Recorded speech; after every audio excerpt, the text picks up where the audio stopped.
Alright, what's up everybody? It's Lids and we're back for some more Pyre Community RITE NITE, which means of course some good old-fashioned multiplayer Pyre, featuring first and foremost none other than the members of the RITE Club Discord server, the place for all things multiplayer Pyre. And if you're interested in getting more involved in multiplayer Pyre, then look no further, because you can join that group by clicking on that link right there. But those of you in chat, you are not off the hook. No, because you see the red circle with the white L below chat. You click on that, you'll find all the various requests that you can make today, including things ranging from selecting players' exiles, masteries, songs, arenas, even Titan stars are all fair game. So, without further ado, let's hop into versus mode here. We'll get ourselves set back to our default settings, but otherwise, let me know if there's anyone who would like to get us started today, as I will hop into said Discord group. And let me get Steam friends up real quick as well. There we are.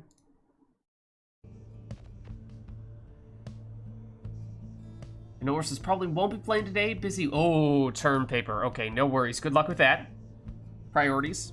Understandable. Makes sense.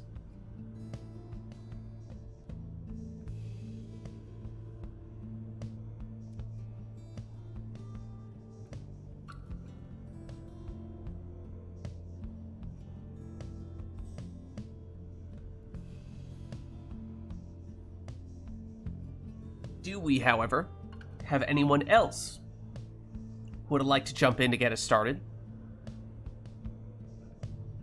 And of course, we can take requests as well for whatever we'd like to see. Granted, perhaps makes sense to have a sense as to who's in here before we start looking into that type of thing. Baylor will jump in. Let's get him. That will be one of two slots.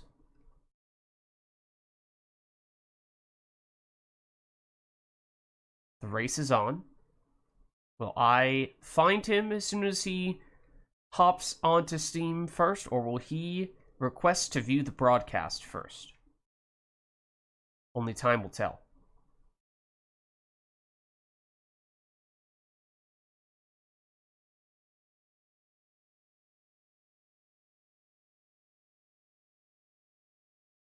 I'm so ready. I'm so ready. Maybe. He's deliberately delaying so that I let my guard down. That's totally exactly what he's doing right now. Then he'll try to strike when I least suspect it. Can't catch me off guard though, Failure. I'm not gonna let my guard down that easily. Famous last words.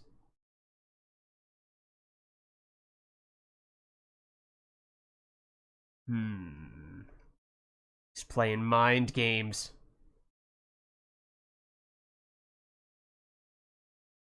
Possibly. Maybe. Sort of.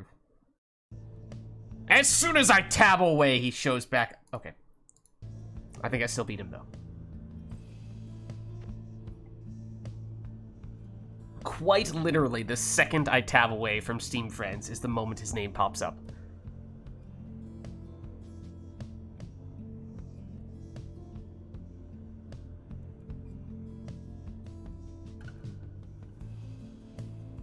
So that should mean we have one spot claimed here, but we should still have room for one more if anyone else would like to hop in. Is there anyone who would like to do so? As Nora's just saying, she is unavailable for today. No worries.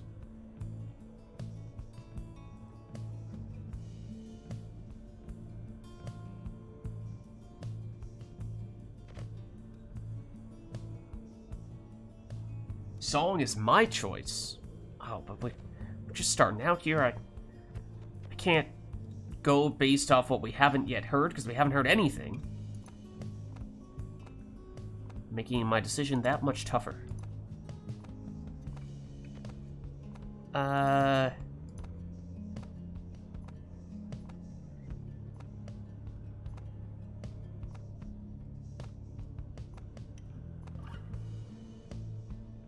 I'm gonna go Quest for Honor.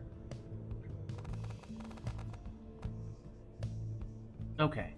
So, not seeing anyone else at the moment volunteering for the other spot, I could jump in as the other person, as a little bit of a gap filler, a fill-in. But, of course, generally prefer to get as many of you guys in from chat as we can, so I do not need to be in for long. If anyone does want to pop in, then just let me know, and I'm happy to swap out, and you can take my spot. But I suppose, at least for the time being, I can hop in for a bit. So let's see. Oh, I already have my controller plugged in. Alright, so theoretically, I think... Oh, let me double check here. I'm pretty sure I'm player... I should be player 1. Okay. Okay. Let me just throw in our names in that case.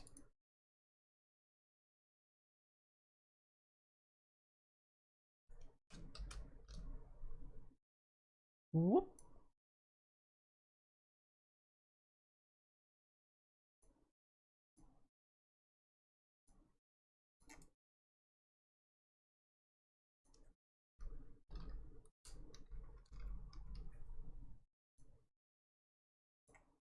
There we go. Sigils. Number 1. Number 2. Okay. So we have our song. Anything else we'd like to see for this first one now that we know who will be in for this first match? Or are we just going to take it easy and go with whatever? That does work too. Alright, so let's get started then.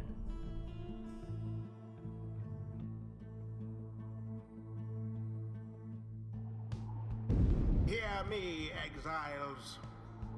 You are gathered at the Ridge of Gaul. You now have this chance to prove yourselves. Let us determine which of you is the superior. Pyre hearts stand ready. The Fate stand ready.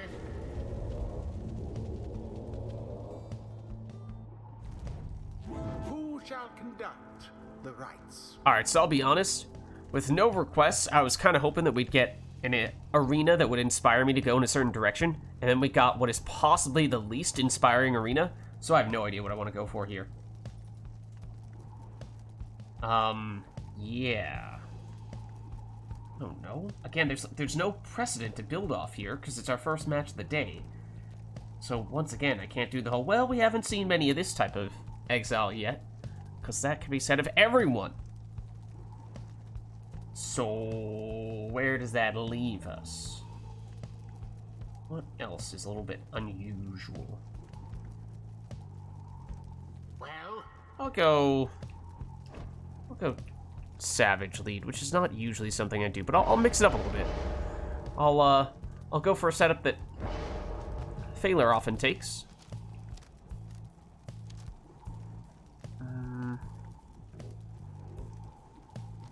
What do I want here? I guess the mastery setup is different from what I would usually do, but I guess I'll still take the straightforward talisman selection. exile. Discord volume may be muted. Oh, hold on. Why might that be? Huh. Look at that. Look at that, huh? Muted by you. How might that have happened? I wonder. I wonder. Definitely nothing suspicious that was happening last week. If freedom from exile How is something utterly you wish, brazen. then recruit Sir Gilman, Knight of the Yep. You will remain muted. For that very reason. 6 worms you're killing. You had one chance, and you blew it. Is he actually gonna go triple worm? Maybe. I mean, of course that means that I can't win, because it's objectively the best possible team composition. So at this point, you know, it's all just for show. There isn't really anything else I can do to stop him. because he is quite literally unstoppable. It just can't be done. It's just, you know, one of those unstoppable force, and I'm not really sure I can get an immovable object here, but in the absence of that, it just can't be done. He just cannot be stopped. He's just too powerful.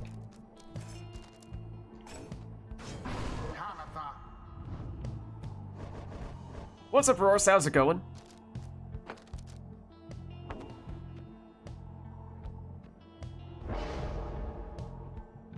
It's just too powerful. Oh wait, hold on though. If you are doing triple worm, then I am going to judge you based on the order and composition. Hold on. Exploding Deluge in the lead. Would have been acceptable if he was the second or third choice, but as the lead, no. Gilman is supposed to be your lead worm. I disapprove.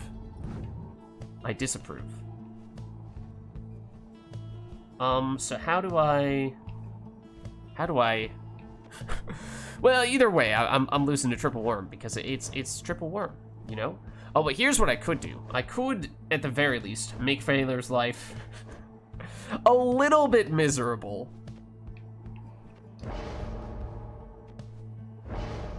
By taking Stubborn Flame here. And,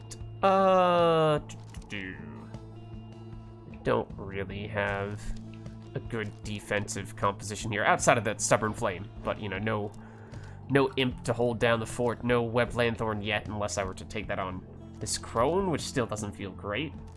So, we're just gonna have to kind of live with that, I guess. And yeah, kind of taking all the talismans I would usually want to take on a Crone. So that does make this a bit awkward. Sling? Bullet? Sure, why not? Little out there, but why not?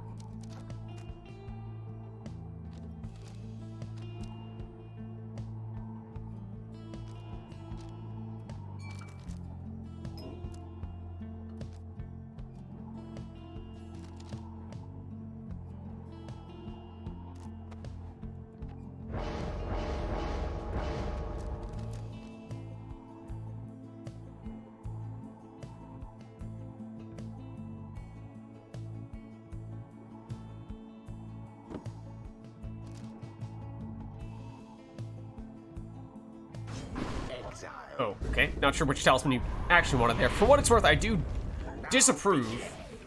I do disapprove of your triple worm setup here, but it is still triple worms. Oh, I guess I did give you the worm song, so maybe that was maybe that was what inspired this whole situation to begin with.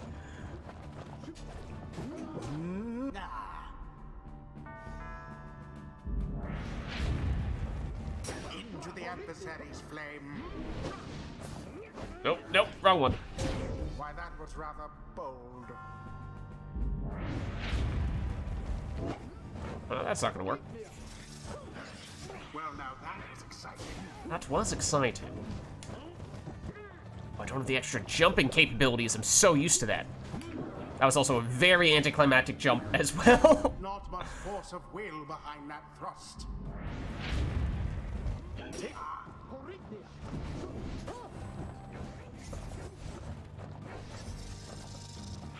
Ooh, I have no idea if that's on target. Apparently it is. There's the sling bullet Crone. Could probably throw from further away even than that. Oh, that was good timing.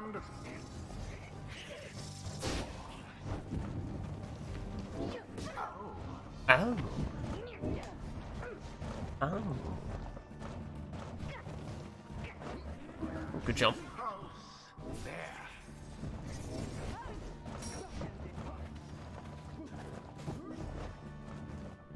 Maybe, maybe not.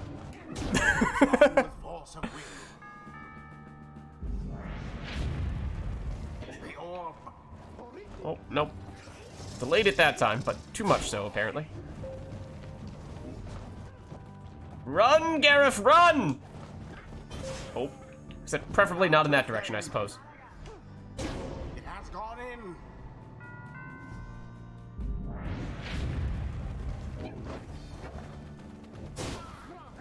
Nope. A stifled effort.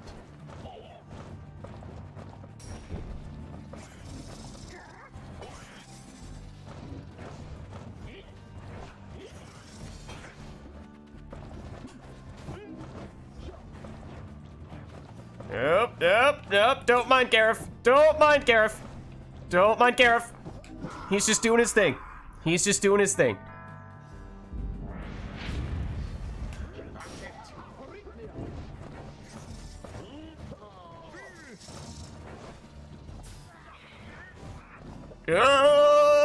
Yes. It's so wild. Oh, he's holding on by one. Sling Bullet Crone is an adventure. It takes so long to get it off, but the range is pretty crazy. And Core, thanks for the sub. How's it going? How are you? Hope you're doing all right.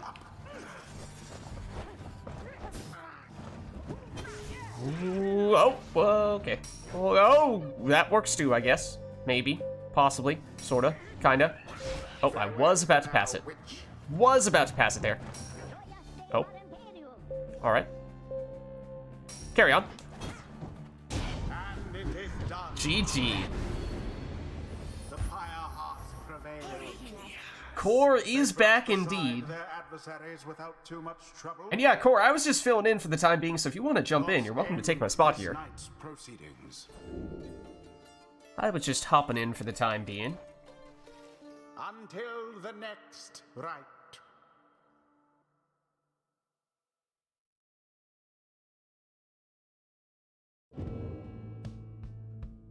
So yeah, if you'd like to take my spot, you're welcome to do so.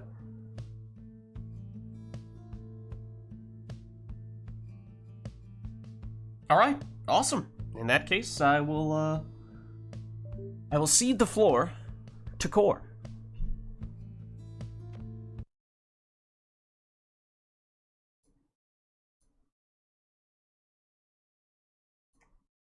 All right, the invite should be on its way.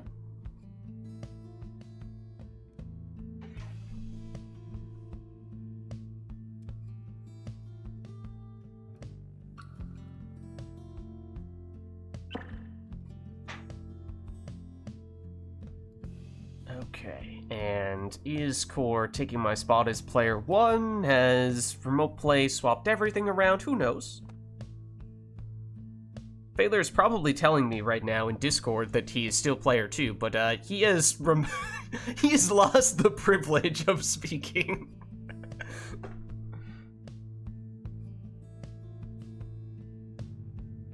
Oh, chat deciding which side to take. I'm gonna assume here that Phaler is still player 2 and it is Core in on player 1 now. Also because that's convenient, because I'm assuming he's gonna stick with Pyre Hearts, and Pyre Hearts are already set up on player 1. Ish. Yes, sir. I'm player 1. Okay. I also did catch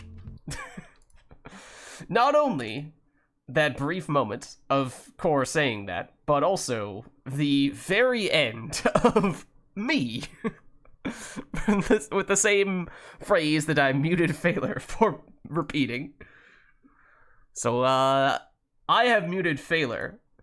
Core has muted himself, which technically means he could unmute at any point in time. And, If freedom from exile be something you wish, wait, how? then recruit Sir Gilman, Knight of the... Why did Phaler's name light up when you did that? That was weird. It made it look like you had somehow found a way to overcome Phaler's mute.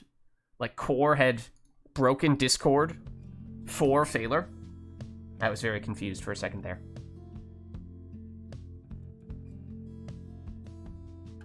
Okay, we're doing double preset theme, though. For the song. We are... what else? We are going to do Only Worms, confirmed. Only Worms. Alright. I'm looking forward to it, but we will see if either player abides by the the actual ideal optimized triple worm infinite worm setup or not, because as I said before, I was not terribly pleased with the direction that Phaler took his triple worm team in last time. Amazing as the worms may be, there is a right and a wrong way to set them up. Oh man, I hope it's nice to see on the boat. That'd be amazing. All right, I think that covers everything here. So why don't we jump in?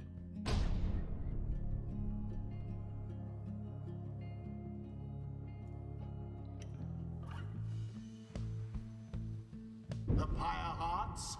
No! The faith. It's the Glade. Darn it. Welcome.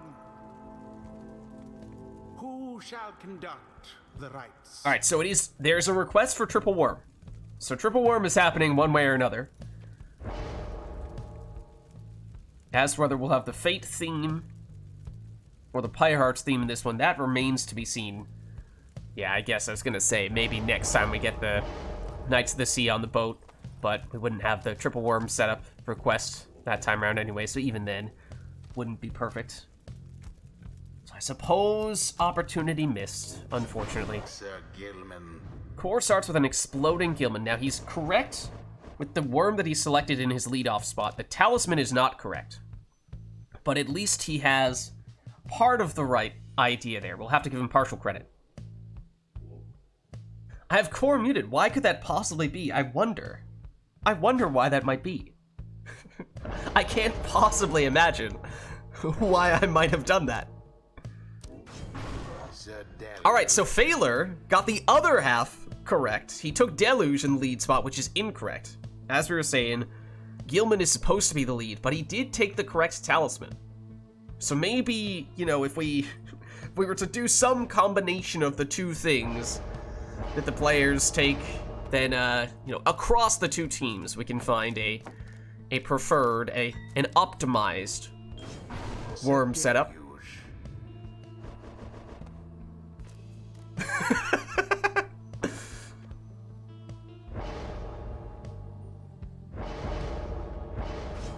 Sir Gilman.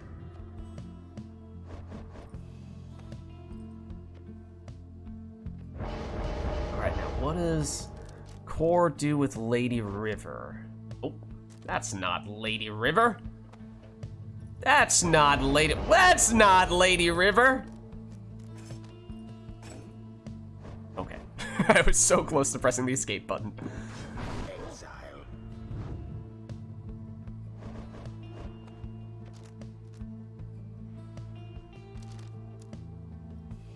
Hot. Getting hotter. Go colder, colder. Very cold.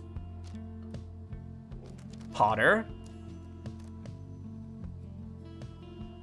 Relatively warm. Colder. Colder. Little hotter. Colder. Colder. A little kind of sort of hotter.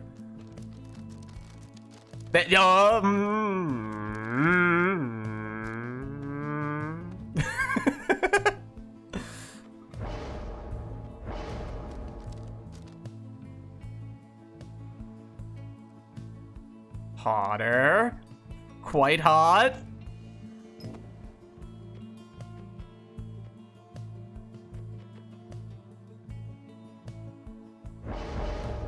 But not quite. Alright, so here is our triple worm versus triple worm setup. Maybe not with exactly the setup that we would like to see for a perfect all-worm showdown, but you know, we'll have to make do with what we have here. And it's Core getting us started with a 15 damage throw. Gilman for Core once again. Gilman threw it in. Round 2 of that 15 damage throw from him. Can it be 3 in a row? Sir Gilman flung the orb into Yes, it can. Though in this case, only 12. 4 times. the orb flies true. Back with 15. Good. Gilman this time taken out. Phaler hops over the cast and dodges that one. Unexpected. And oh, did he get a stunning claim off there? It looked like he might have. The orb into the And well timed in that case. Core. Blocked.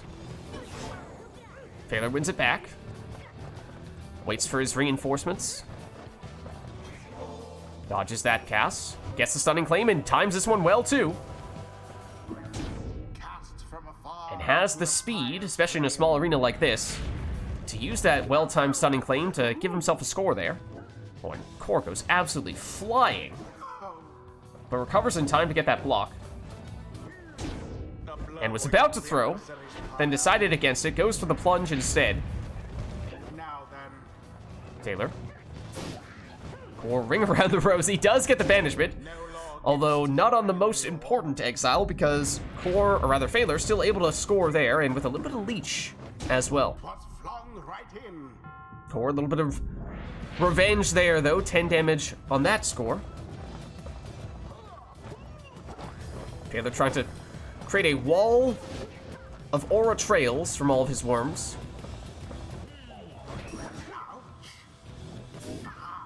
And stunned Core, though did not get the orb until just now, although still able to find a way through, plunging for 15. Now go. Core straight in, The fires wane. though cut the throw short there, just 11. Best to not let the Core won the orb race, tried to get the throw off, but didn't have enough time. And it's Phaler with just Gilman here at the moment. So he'll try to play keep away. Stunning claim, well timed. Oh, but for a second there, it looked like Core somehow got a stunning claim of his own off after being stunning claimed, which I did not expect him to be able to do. I think it was just my eyes deceiving me. My word. My word. Core loses one worm.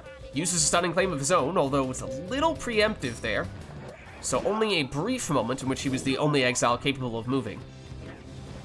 And that might have been Phaler doing a stunning claim just then. True aim. So it looked like everyone else was frozen in a little more time, in Phaler's case, to be the only exile capable of moving. Sir Gilman's Core throws this one in for partial damage, but Phaler's still holding on to a lead here. into the adversary's flesh. From Not for long, though, as now Core just needs one more score here. Phaler, unless he has Seize chance, which he might, would still need 2 scores. Core is down 1 worm, though, after plunging with Gilman. See if that becomes a factor. 2-pronged approach. Which worm is the one that he needs to be concerned about? Well, apparently it's that one, because there is the winning plunge. Their fire nearly was extinguished there, but no. GG. The rite is ended. Alright, well played, you two. We'll look past. Until the next rite. We'll look past the suboptimal worm setup.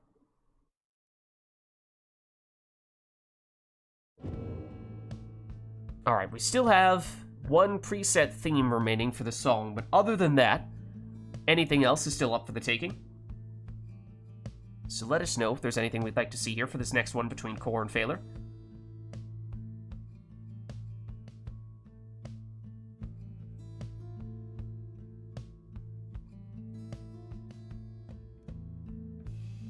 Otherwise, of course, we can just have them take whatever they'd like.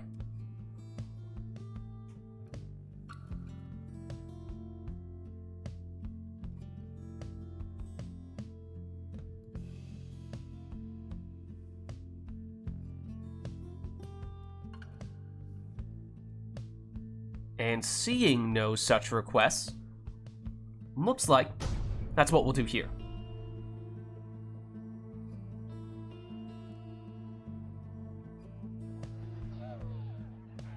The Pyre hearts shall confront the fate. Welcome. Alright, so it's the Isle of Kalamer, Who shall conduct the rites? so certainly some extra chaos for that reason.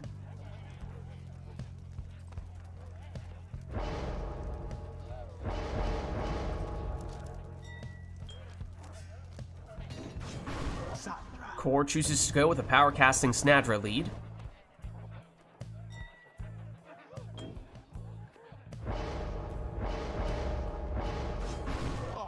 Whereas Phaler goes quick throwing Ninja Almer.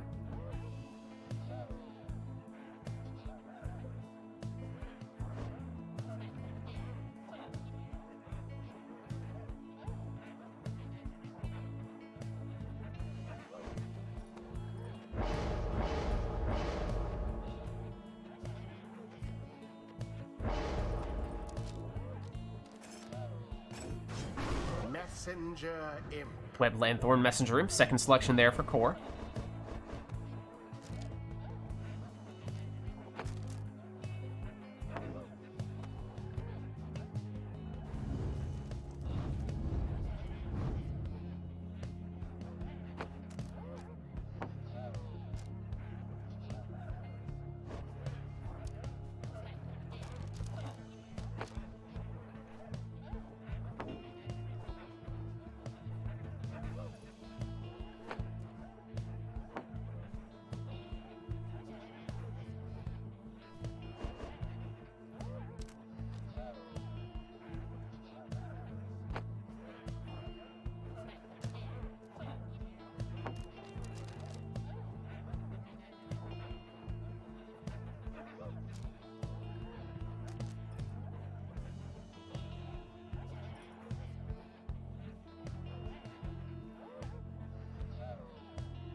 Phaler, pondering his options.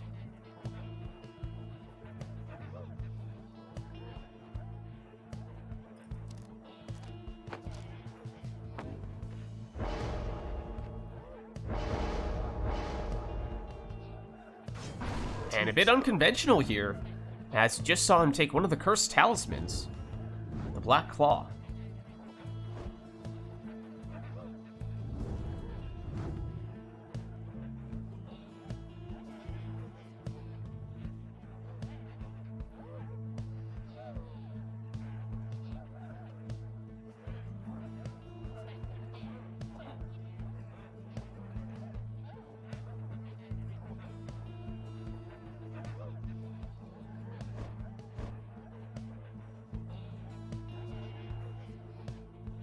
Alright, Nor, just remind me for the next one. We'll have Customize off.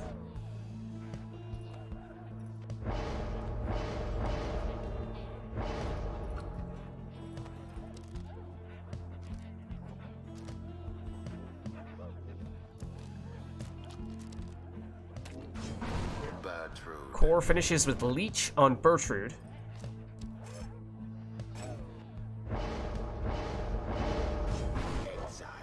While Phaler goes Web Lanthorn on Raji. Alright, so here we are. Phaler first to the orb, teleporting to it, but his throw is intercepted, and Almer gets banished. So now it's Core. Snadra banishes one, then gets banished. Now it's Almer. He's taken out before he can do anything with the orb, though. Tizo, uncontested here, as everyone was down on Core's side, and did actually see Phaler take extra damage on that Tizo. So that's 25 rather than the usual 15.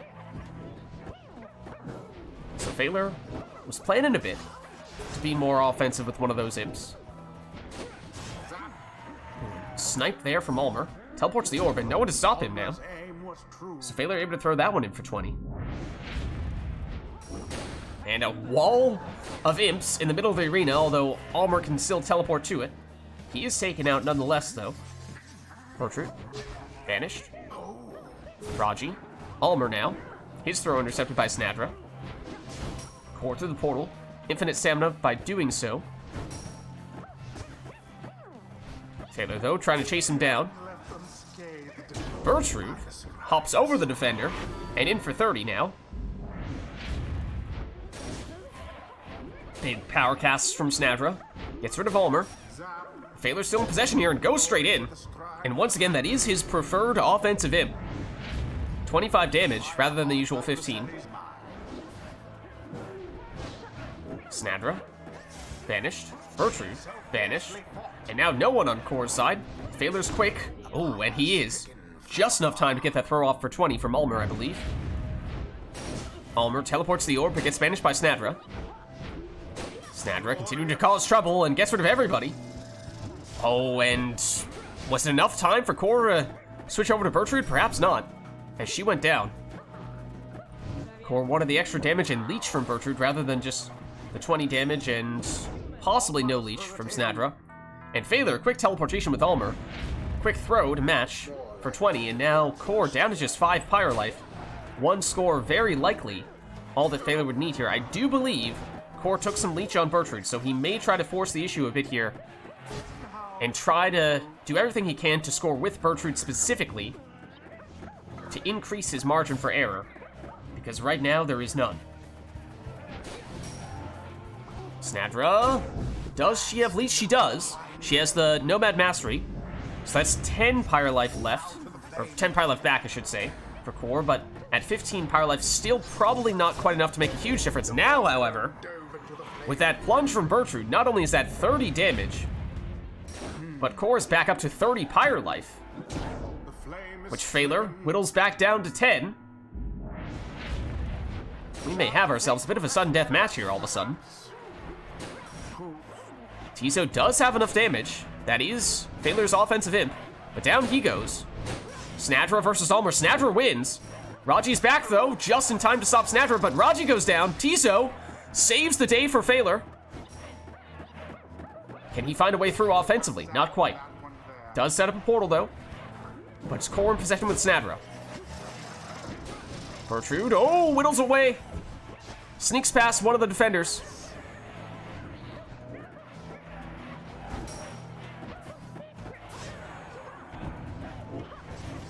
Bertrude through the portal right next to Phaler's Pyre. Went backwards for a second, but turned around, hopped in, and finished the job. The victory so narrowly achieved, and thus more glorious. GG. The ceremony is complete. All right, well played, you two. We'll head on back, Until the stars align. and I believe this is the one that Honor went customized off with. So that means exiles, masteries, and talismans all randomized. Won't even get to see what those things are in advance, just gonna get thrown straight into the action. Could still do a song, could still do an arena if either of those things are of interest. I believe we are now done with our preset theme, so barring any song requests, we'll be back to random. So is customize off all we're looking to do here, or is there anything else on top of that?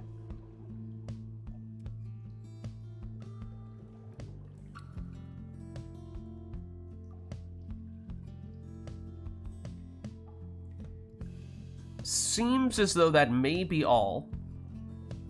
So let's start up.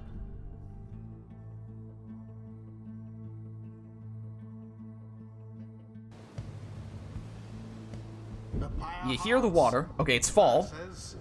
The fate. Her, Savage, I think, and Harp for Core. Commence. Crone, Sap, and Savage for Phaler. There we go. Okay. My. So we know the exiles, but now players testing out their mastery. Seems they have those salutes.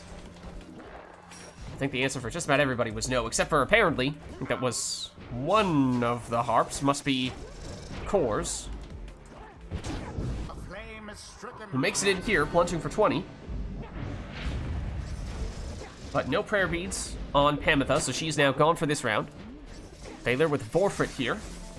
Leapfrogs over one defender, but Core able to come back in time to take that one out. Phaler does also have the exploding saplings. A duel of savages. Oh, that's banishing throws from, was that Ulmer or was that Gareth? So that's not a bad thing to have on your savage. I think it might have been Ulmer. Down he goes, his Web Lanthorn on Palmus for Phaler. It's not a terrible exile to have that on, but not enough time to get the throw off there. Now Vorfrit. Rookie only one back defensively, and that's not enough to stop Phaler. The fate's pyre now burns relatively brighter. Audacious A series of banishments, in fact, enough so to take out all of Phaler's exiles. Apparently he has Numbing Gust, as Core was unable to sprint, jump, throw, or use any of their special abilities. There's our confirmation that yes, banishing throws are on Ulmer. The fate gone. The orb. Numbing Gust active once again, but Core won the orb back close enough to Phaler's Pyre that that wasn't a factor, although that does tell us that it is very unlikely that Phaler has Rekindling. Still possible he has 10, or of course a RITE Light, 20 Rekindling on the Talisman. But it does tell us a lot about Phaler's Sap. Ooh, Bright Wisp is Gareth's talisman, it looks like, so he'll automatically pass the orb if he has it when he gets banished. A banishment. Luminous Idol on Rookie. Oh, that's not a bad one for core. So players, in many cases, have determined what their talismans are, and in many cases, they aren't bad. Can they find a way to make use out of them? So that may very well be the difference here. Oh, and core swapped into his cur and plunged there, but Stubborn Flame, that tells us a lot about Phaler's Crone. Oh, is that drifting? That looks like a drifting controller for Phaler? Yeah. Hold on, let me get you back in. Yeah, maybe Web Lanthorn Sap, certainly not perfect by any stretch, but it's up there in terms of classes that you'd like to see with the Web Lanthorn. Obviously, Imps being the #1 choice.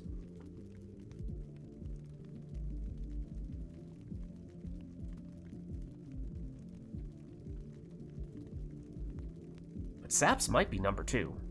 You see the occasional Web Lanthorn Demon. Maybe even a Crone here or there. Possibly a Harp every now and again.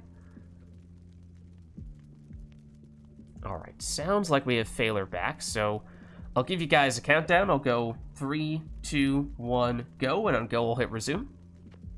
3, 2, 1, go. Is Phaler still stuck with Forfeit in the corner there?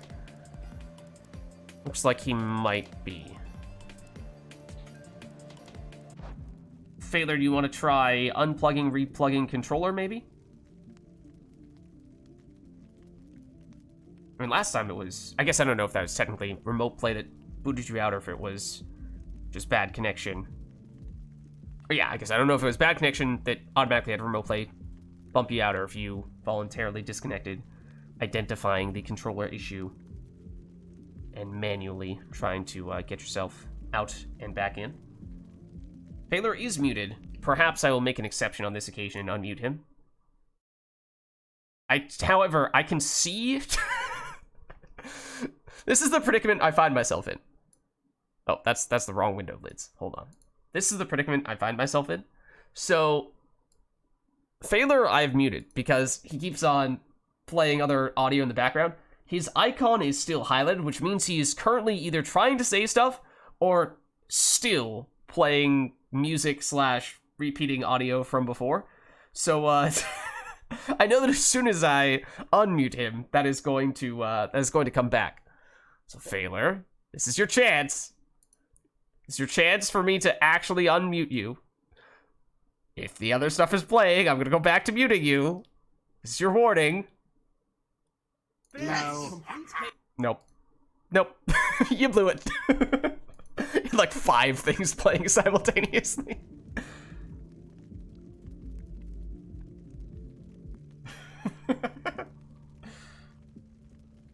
Nothing out of the ordinary happening here. No idea what's happening. I mean, we can try uninviting you and re-inviting you once again, but that is strange. Did you try plugging and unplugging your controller?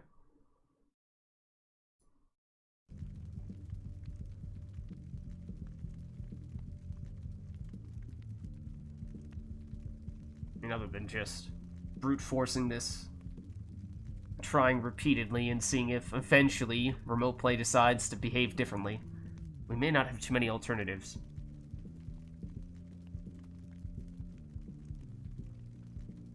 I mean, I suppose it's worth giving it a shot.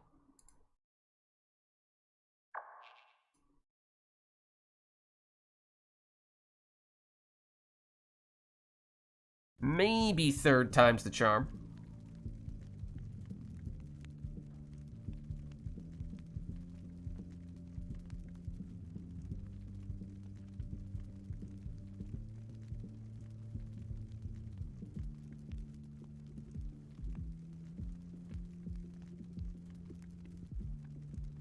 Fingers crossed, at least.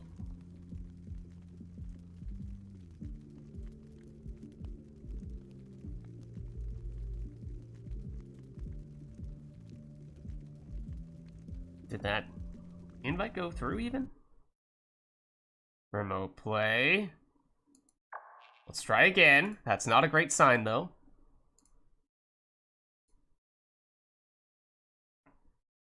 Alright, we're giving Core a brief opportunity here. Yes.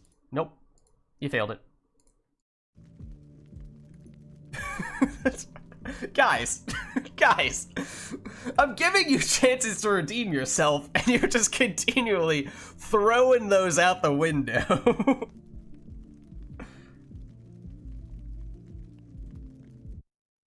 He says they're not playing anything. He says they're not playing anything. In the middle of the arena. He says they're not playing anything. That was not me talking. That was Core talking by repeating a recording of me talking.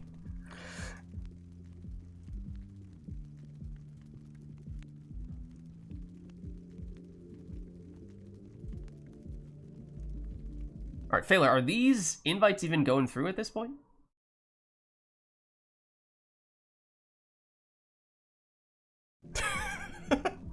Look, guys, I've given you ample opportunity to get your acts together here, and you have continually chosen not to do so.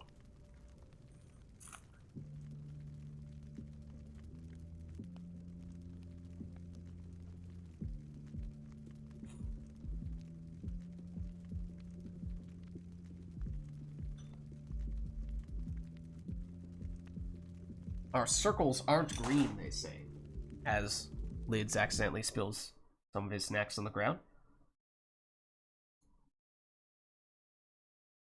At this moment, they are not green. But Phaler is also back in.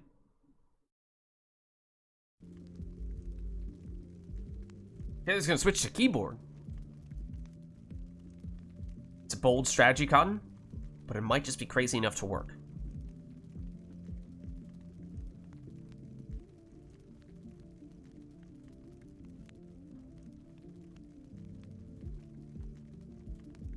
This is the one moment where their icons were not lighting up.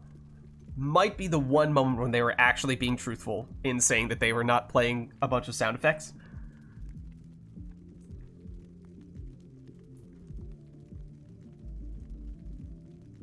Every other time they were lying.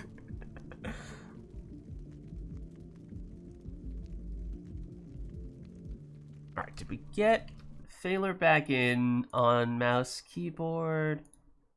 Theoretically. Exactly. They're just trying to gaslight me right now, basically, is what's happening. This is the part where they were lying to me all along, and now this is the part where they try to go back on it and make it actually be truthful for just a brief moment, just to make me question everything that happened in the past. Make me think that I was wrong before.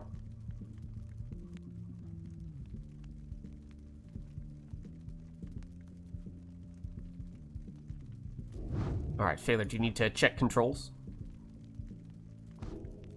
All good? Any better? Question mark. Okay, Phaler can control his characters, so that's saying something. Might not be his preferred setup, as he is now on keyboard and mouse rather than on controller, but it seems as though we may be good here. Do you guys want to get back into position and we'll do a countdown, or you just want to take it from here?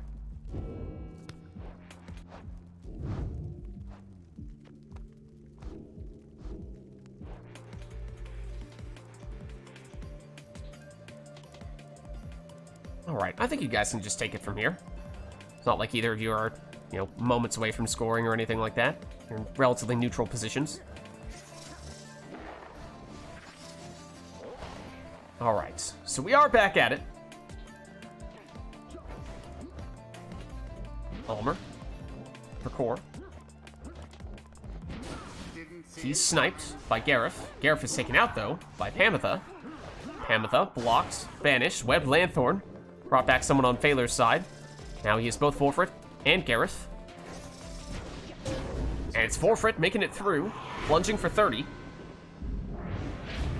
Anor may also still be muted. And by that I mean Anor is definitely still muted.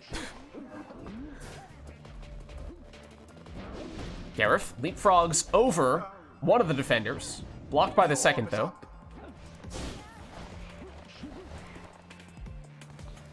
Manly defending against Ulmer, who does have the banishing throws, although doesn't need them there. He banishes 2 with his cast, does activate Numbing Gust, but doesn't make a difference for Core, still able to plunge here. Shall the Pyre Hearts now further their advantage?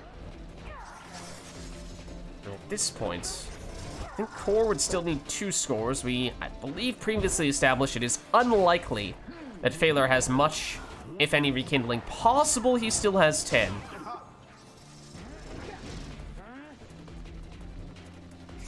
Whereas I don't think Phalar has any extra sources of damage. So I think it would require that he score twice here. Oh, but Core finds a way through. That Stubborn Flame is active, so that is actually a pretty big factor here, as it would still be difficult for Core to win on this possession, actually. There's 30 damage, which no longer means that Stubborn Flame is active. So now that does mean either player has sufficient damage here to finish it. Phalar is down 1 forfeit, though. So, numbers advantage to Core in that sense. Well placed Sapling, though, for Phalar, and that might be a safe spot from which to throw the orb, but he doesn't have enough time. Means just Gareth back defensively, though, and that is generally not his specialty. Manly has returned. Him against Ulmer, who can banish with the throws, but Gareth with a dramatic return.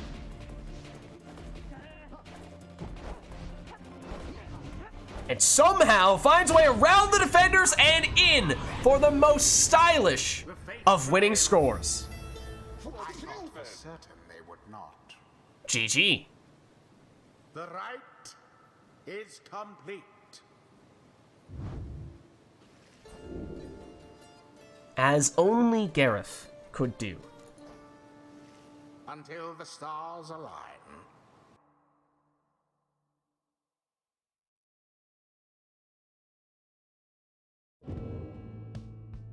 Alright, let's turn Customize back on, unless we'd like to turn it back off for this next one. Let us know if there is anything in particular we'd like to see for the next match.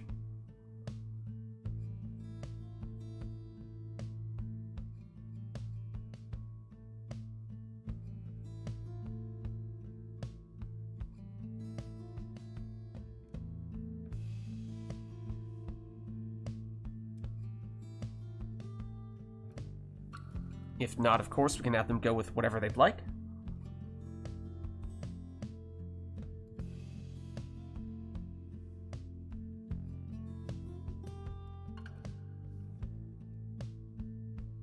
And Rorse is going for Exiles here.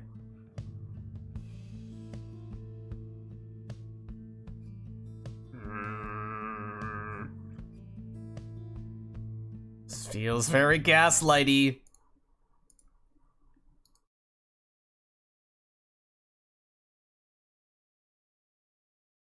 Feels a little gaslighty.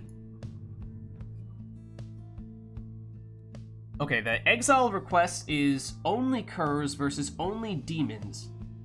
We can decide via a coin flip which person is taking which.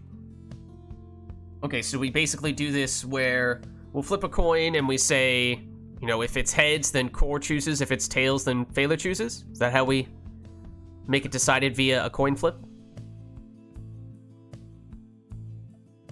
Something like that, maybe? With heads, it's Core's choice. With tails, it's Phalar's choice. How about we do that then? Coin flip it is. Let me... Usually, I think you can just Google coin flip and there's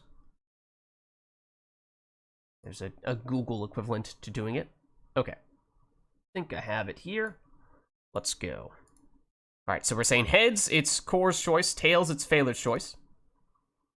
And it is tails. It is Phalar's choice whether he is all demons or whether he is all curs. Bought it already. It was also tails. Okay, well, tails either way.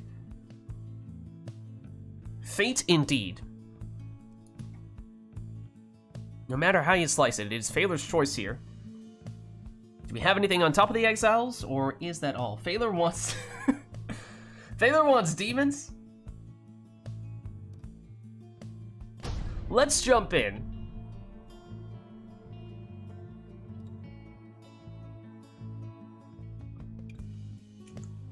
The Pyre arts shall take on the fate. Suppose there's a non-zero chance the arena could influence which direction players choose to go in. The rites. Core claimed that Thaler chose demons. He's, of course, player 1, so in some ways he gets first choice here. Point being, either he's telling the truth and Thaler agrees that Core gets to take these curs, Rookie. or we're about to have a bit of a disagreement on our hands.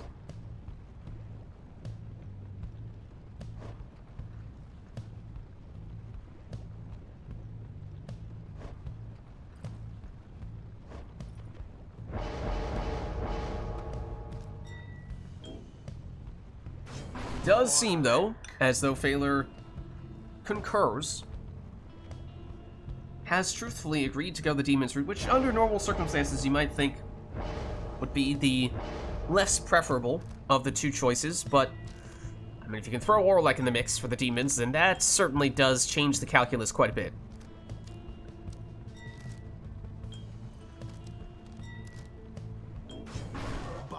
Vanishing throws on Barker, that's something that we used to see SSC take a bunch, but haven't seen many people do it since then.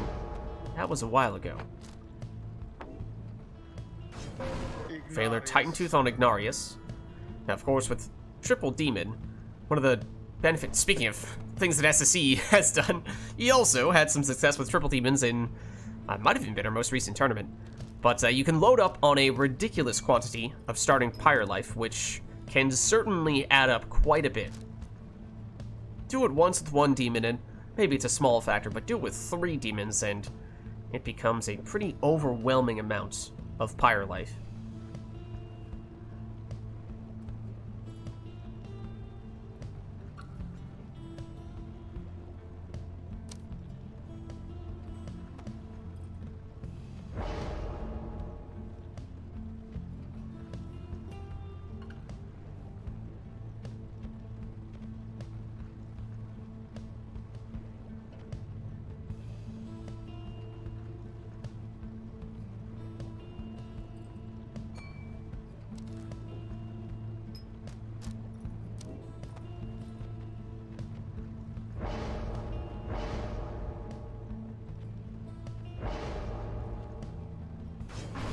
Core goes Exploding Dalbert as his final cur.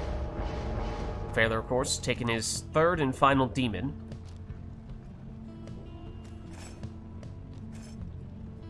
And for him, that means Webbed Lanthorn Jody.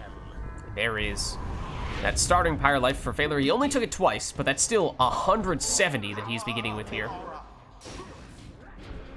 Orlek down, which means very long time before he will return, although we did see Thaler take Webbed Lanthorn on, I believe it was Jody. So it is still possible for him to get Orlek back earlier. Albeit not quite as straightforward as it was when you were taking, say, an Imp and a Worm, which are the usual ways you would get your Orleks back more promptly. Here is Orlek, though. Thaler's demons bumping each other around there. Eventually does happen upon the orb. With Orlek, probably his preferred offensive demon. Certainly his most mobile. Oh, and last I can say there from Jody, and as the Webbed Lanthorn demon, she was bringing back Orlek in the process there, although he quickly goes down after that. Only for everyone to return. Orlek again. His throw is short, but he follows up, gets the rebound, and the putback.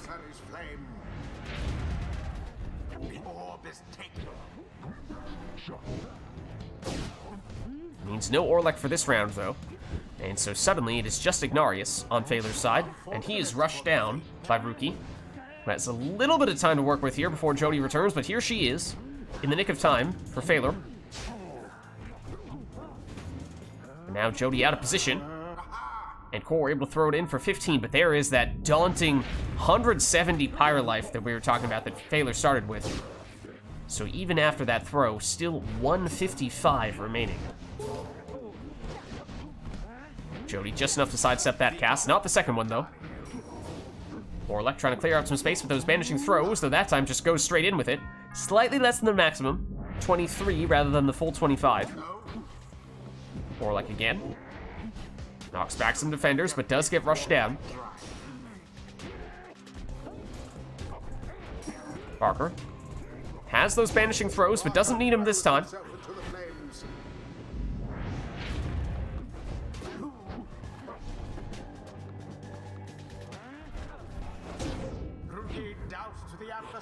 He plunges for 20 here. So Core making some progress, but as we were saying, with all that Pyre life, there's still a lot of ground left for Core to cover.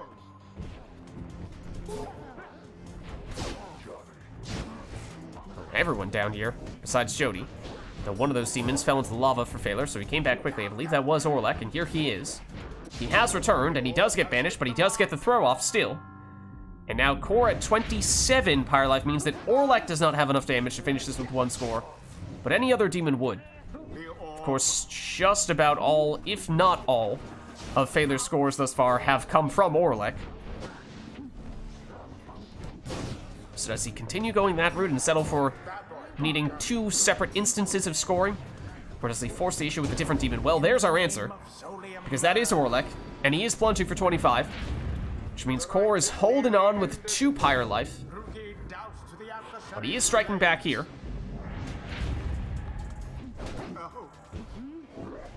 It's back with Rookie. Phaler with Orlek. Oh, not quite. Rookie, for a second there, looked like he had a small little avenue to exploit. But he went down nonetheless. Jody may want to banish to bring back Orlek, but can't do so quickly enough. Core wins it back and plunges here for 20. Starting to make some progress is Core. But with just 2 Pyre life left, there is no margin for error whatsoever.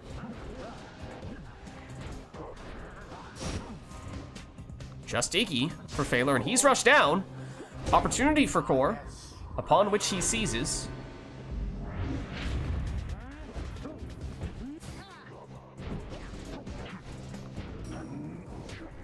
Free orb, which Core willingly takes. Oh, and some serious distance covered there by Rookie, but not quite enough to get the job done. Orb unclaimed, and Phaler finishes the job with Orlek. The fate prevail. A rite conducted with aplomb. GG. Thus end this night's proceedings. Alright, well played, you two. Let's head on back. Until the next rite.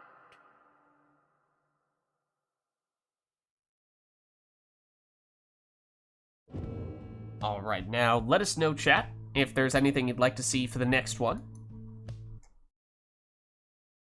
Let us know.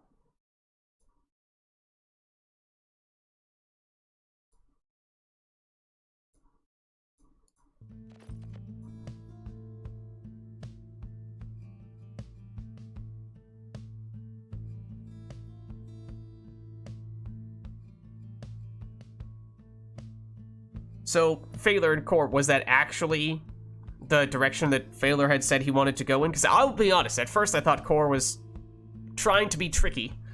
And, it was. Phaler did legitimately want to go the demon route.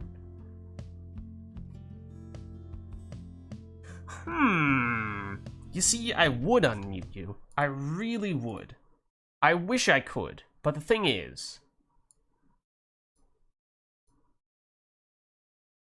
that I already have. So you hear us? Yes. Have you heard us the whole time? Maybe. Oh, Maybe that's not. awesome. So that means that you haven't.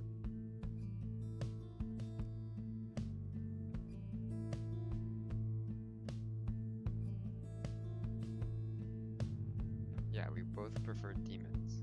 So then we were, because if one of us preferred different, then we were just gonna do that. Yeah, it was just that since, Core, you were on player 1, and I may or may not have been listening to you at the time, you potentially had the ability to claim that Phaler stated his preference, and then, even if that wasn't actually true, and then basically lock into whatever you wanted because you had first dibs.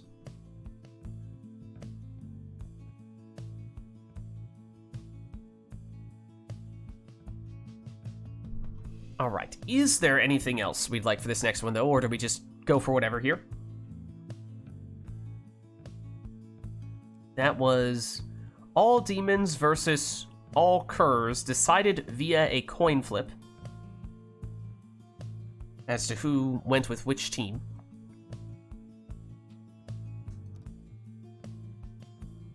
Alright, but not seeing anything here for this one, so I think that means we'll just jump back in.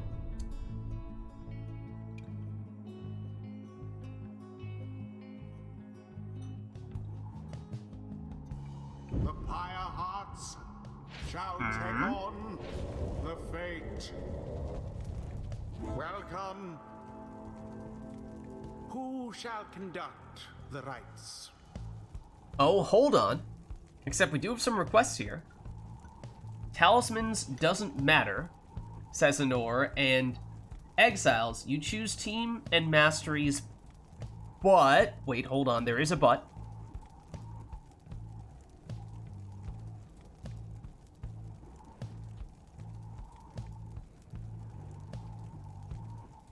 There is a catch, it seems.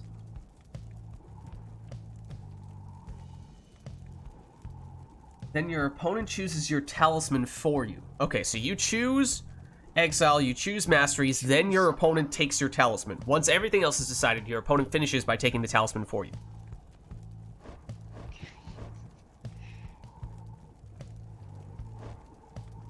It's not very talisman on my end.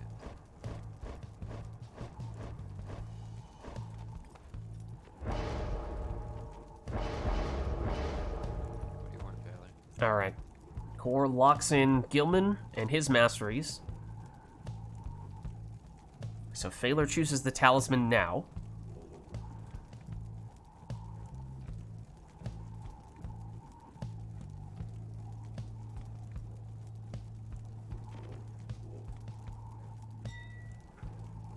Ooh, and he looks like he's going for the Star Splinter for the quick throws in what is already the fastest throwing class. Is that what you want? Okay. Sir Gilman. I don't think I've ever seen someone take Star Splinter on a worm. I'm actually curious to see what happens. It's already almost an instantaneous throw. Is there such a thing as faster than that? We're about to find out, I suppose. I mean, you're making this too easy for me.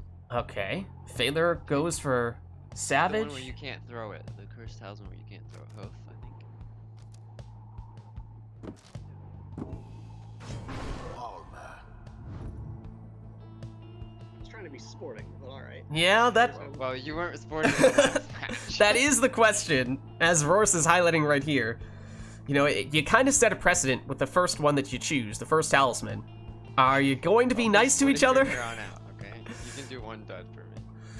Because, yeah, if you take a bunch of cursed talismans, then presumably your opponent is just going to return the favor. Whereas if you show some mercy, your opponent might do the same.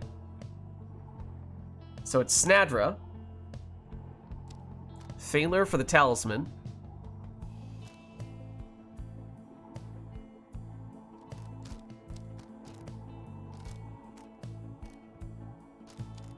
Is he feeling merciful?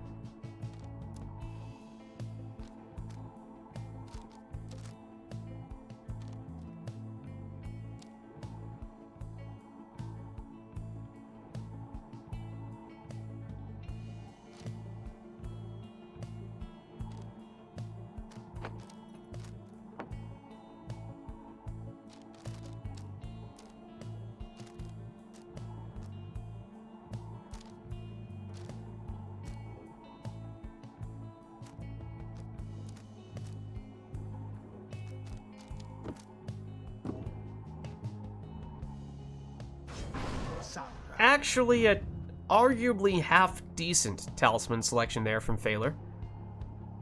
So now this will be interesting to see how Core chooses to respond. Does Core return the favor? Or does he sabotage Phaler's Tizo setup here? Go Sunken Shadow. Sunken Shadow? Tizo. Also, not great, but not the absolute worst talisman either.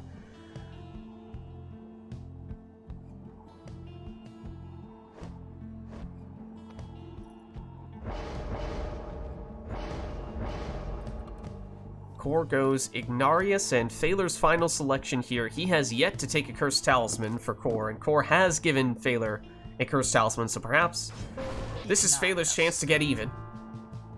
And he does put Black Hoof on that Ignarius.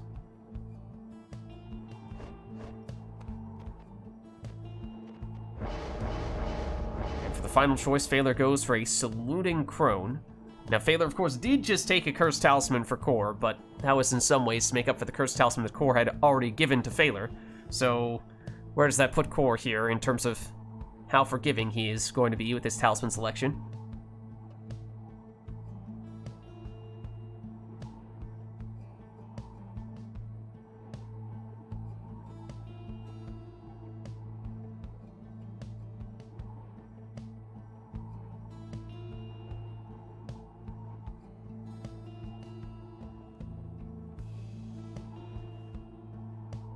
What do you think?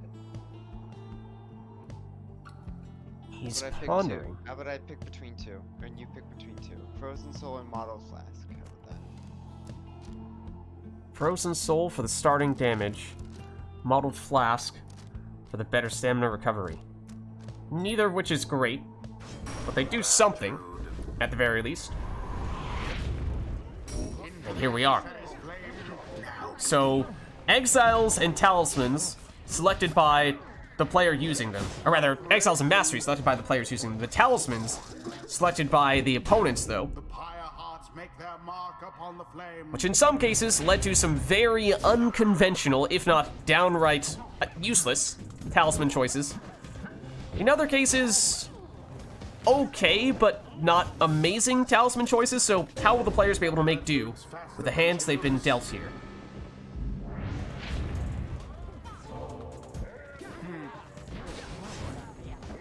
Unfortunate for the Pyre Tizo. hearts. Time to throw it in for 15. We have some offensive characters who can't pick up the orb. The fate have gained an edge. That is perhaps the most alarming of talisman weaknesses, as we just saw there momentarily with Ulmer. But there is Phaler's Crone Salute. Core unable to defend against this throw. That was the ace up Phaler's sleeve, and he does use it relatively early. Flung with considerable That is the lightning fast throw from Core, which I want to pay closer attention to just how quickly he can get that off, because it was already very quick for Worms, but it is faster still with that talisman. There might not be much time left for Core to test that out, as Phaler plunged there and drops Core down to just 20 Pyre life. Those are both of the Exiles on either team who are unable to pick up the orb. stands unopposed. Oh, and Core, I think there, was trying to score with Ignarius, which is technically possible, even with the Black Hoof, but it is very difficult, and Phaler's about to try to do the same, but not quite quick enough. Iggy. Snadra, and now Tizo, and the Hockey Puck does not block Tizo, The mark. but he does not have enough damage there, so it does lower Core's Pyre life to the point where now just about any score you would think from Phaler would finish the job. Did that one throw it? But Core's not done here. Yes.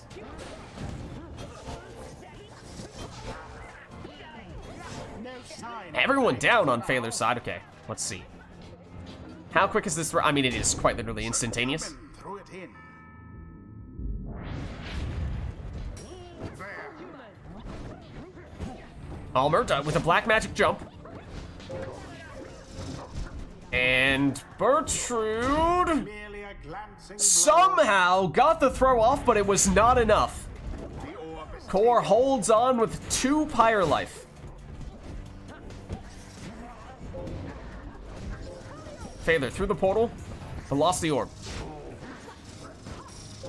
Oh, and he's off to the races here, and makes it in for the winning plunge.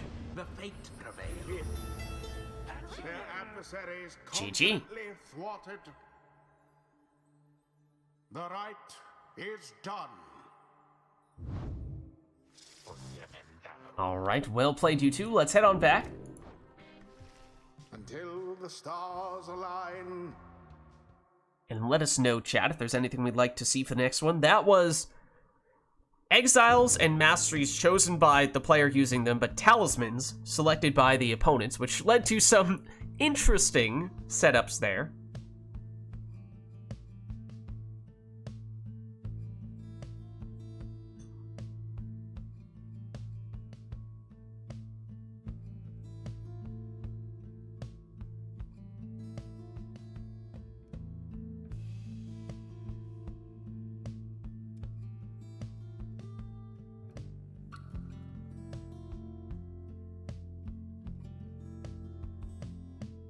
Anyone else from chat looking to hop in? Sounds like perhaps Phaler's considering swapping out here.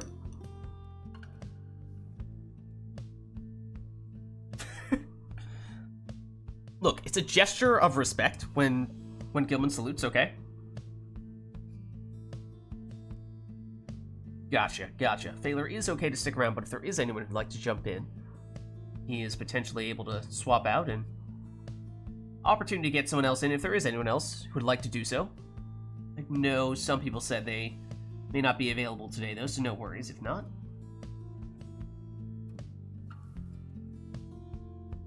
But assuming that it is still Phaler and Core until we hear otherwise, is there anything we'd like to see between them? Or on this occasion, do we just have them take whatever they'd like?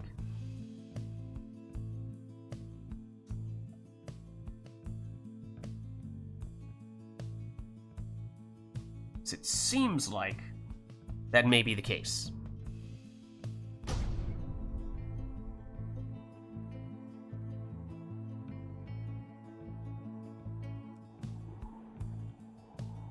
The Pyre Hearts versus the Fate. Welcome. Alright, so the Ridge of Gold, no requests. Shall conduct the rites. So players with the flexibility to go in whatever direction they'd like here. Volfred. For Core, that is Nutrition Stick Volfred.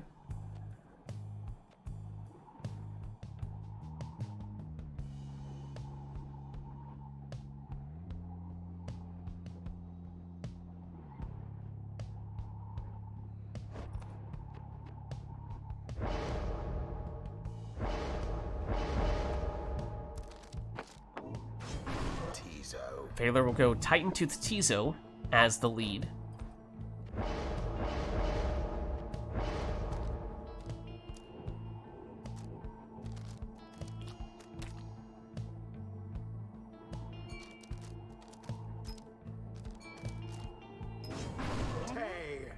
Righteous Flames for some Leech on the Stowaway is the second choice for Phaler, or rather for Core.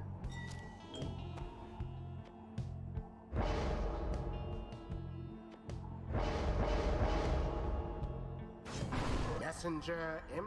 Banishing Throws now on Messenger Imp.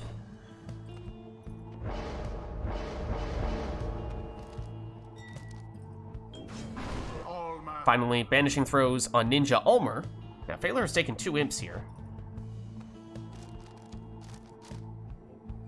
Which does beg the question. Will there be a third? And the answer is in. Yes. Triple imp. It shall be for Phaler. Unprompted, mind you. Of his own choosing. You know, the Stowaway perhaps a little bit off target, but we'll give it to her.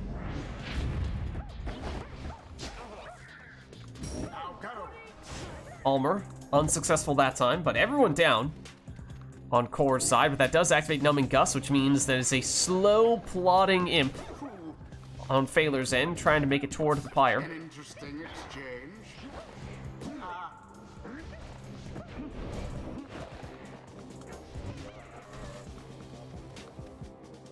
Core.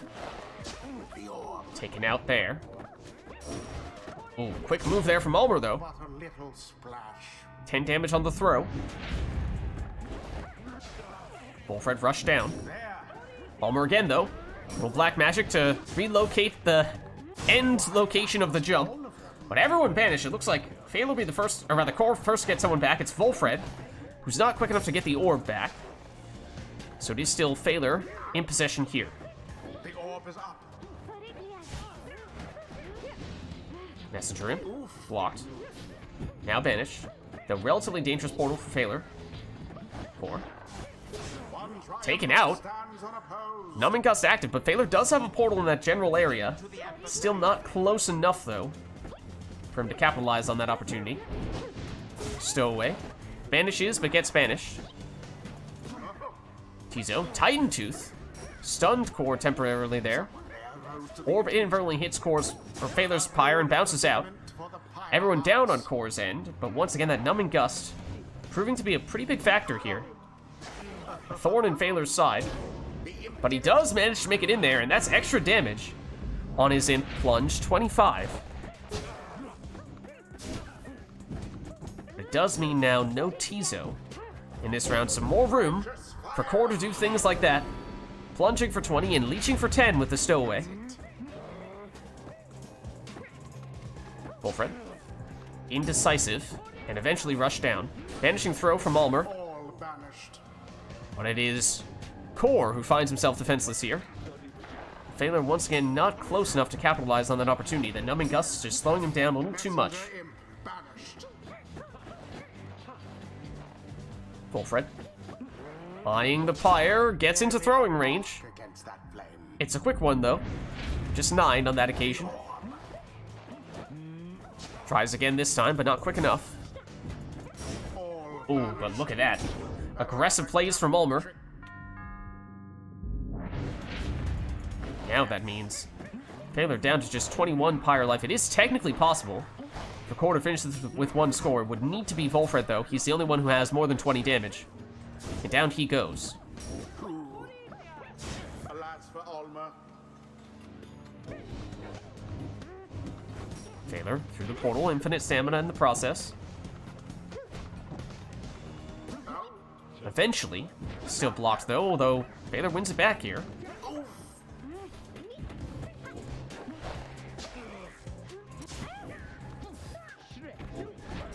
Core has it now, although now Core down and all of his exiles out until the Stowaway makes her return.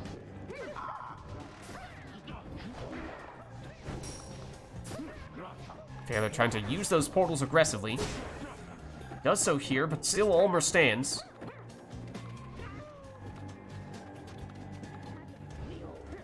Goes one way, fakes the other. Portal not taking Failure nearly as far as it once did. So not nearly as threatening as it once was. Banished. Everyone down. But still not enough time for Failure here, although does banish with the throw. Buying himself a little more time. Ah, but that's still not enough.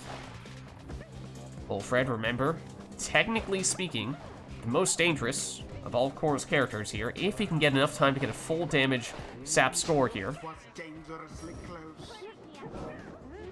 Doesn't mean that savage scores are out of the question, though. Failure nearly sneaks through there. What happened there? Ulmer for Core. Throw banishes 1. And there is a savage score, and now with just 5 Pyre life, means Core no longer needs to be picky. Any character would have enough damage, and doesn't even need to be anywhere near a full damage throw. Could be quite quick and still get the job done. So that means dangerous territory for Failure. Still a lot of ground to make up here. As is often the case with triple imps, your defense is not really the question, but your offense can be hard to come by at times. And that throw will seal the deal. Firehearts prevailed. GG. It was as though the scribes themselves stood by their side. The ceremony is complete. Alright, well played, you two. Let's head on back. Until the next rite.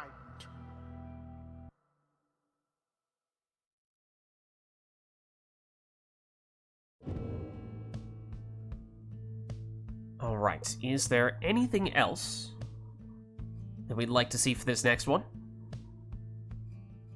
That was players taking their preferred teams there. Phaler just of his own accord went the triple imp route.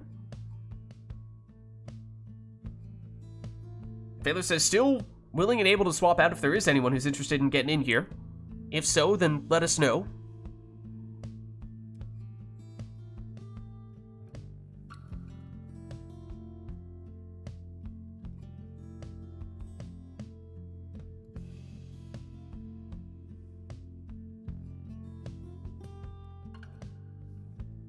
And it's an Exiles request from Rorse.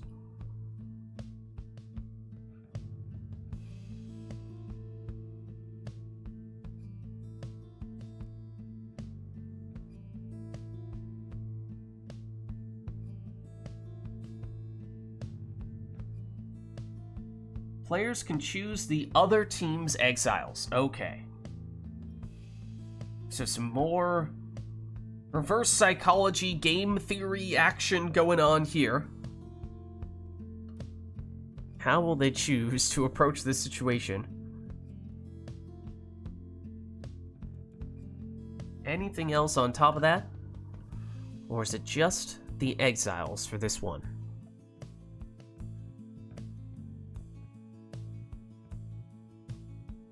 Seems as though that may be the case.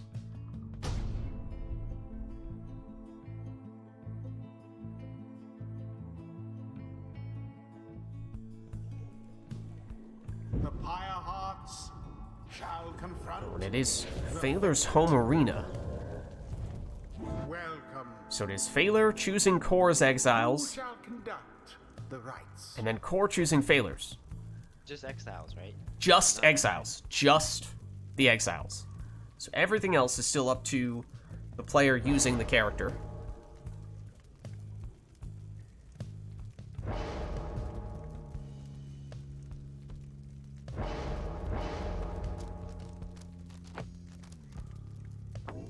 And interestingly enough, Kor goes a little unconventional there with a defensive cur.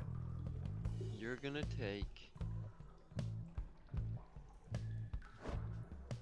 No, not Delbert. Not a cur. You're not gonna take a cur. I'm not gonna give you a cur. Is this Phaler? It's I'll changing to give the you a curse. cur. How about this? I'll give you a cur if you agree not to take a lightning run. No deal. Okay. No deal. The offer was cur if no lightning run. Phaler declined. We're gonna go. I want to go like crone, but we'll go nomad. Go nomad.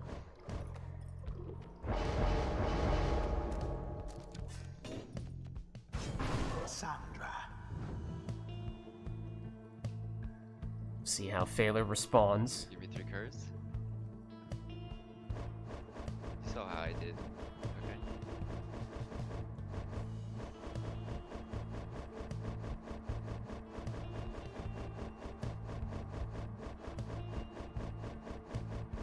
Barker.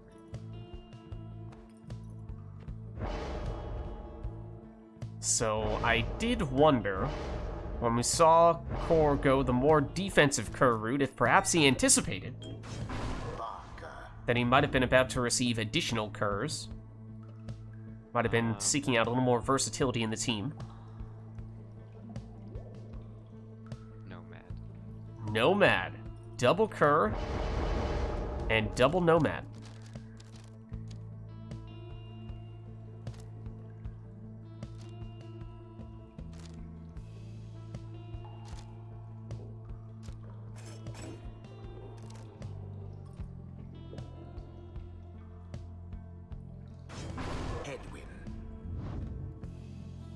Final selection here. Failure choosing the Exile 4 core. Okay. And it is not a triple core setup, after all. We're doing it. Even though it's bad. What? What? I'm gonna give you Demon, but Okay. not Orlek. So both players mixing up a little bit with the last choice here. Maybe I should give you Sap. No, you're fine. Jodariel. So it's Titan Tooth Jody. Here we are. It is double Cur plus Savage against double Nomad plus Demon. Characters selected by the opposing team. So how will all this add up? We're about to find out.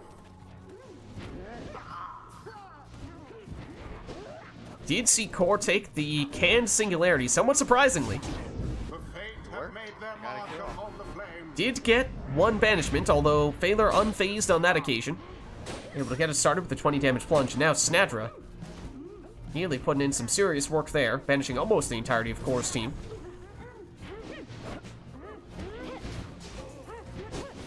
But now it's Snadra going down. And opening for the stowaway. The orb sails forth into the flame.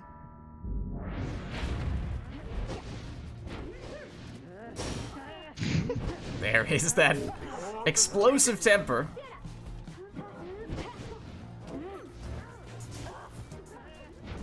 Snadra. Trying to bring back Headwind, although she did not succeed. Came back the normal way. Had a Jomir's Fang plus Explosive Temper. It is a combo. Not one that we see very often, but it does work. Ferocity unbridled. And this is actually quite the defensive showdown more than anything. It's both players Was almost casting very aggressively. As we were saying, you tend to see the Curs as more offensive threats, but Core went more on the defensive end with them. Obviously, the Nomads tend to be more defensive. That goes without saying. But it has very much changed the nature of this showdown. poor Jodariel. Rookie. That can Singularity might have done just enough to move the defender out of the way, so that Rookie had the room to maneuver his way in.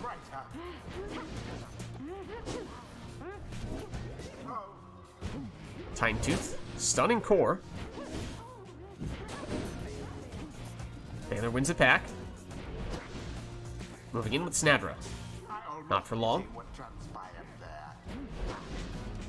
Stowaway. False steps. It does activate. It's not quite enough to get the job done, although it does banish 2 defenders. Make it 3.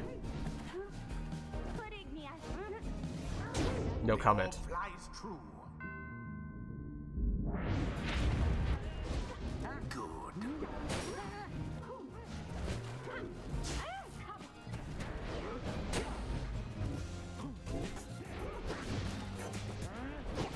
Snadra. Oh, banishes all the defenders suddenly. The orb flies. Means time for Headwind to throw it in for 20 and also leech 10 Pyre life back for Phalar. It's a 30-point swing. Enough for Phalar to retake the lead here. Stutter step from Snadra. Core was unfazed.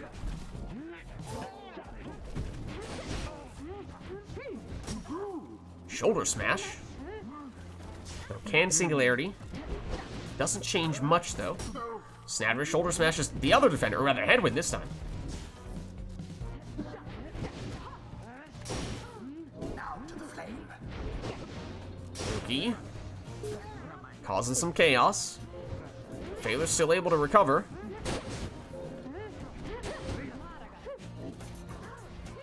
Opening here for Snadra to a certain extent, enough so for her to make it in for 20 damage on that plunge. But now no Snadra in this round for Phalar. Core just enough to hop over the cast, though does eventually go down. as does the stowaway. Barker, though, banishes the last defender. Headwind returns, though. And Core, the threat of the banishment from the throw was enough to clear out some room. As this remains close, and Snatcher playing some hopscotch. Successfully at that. Somebody get the orb.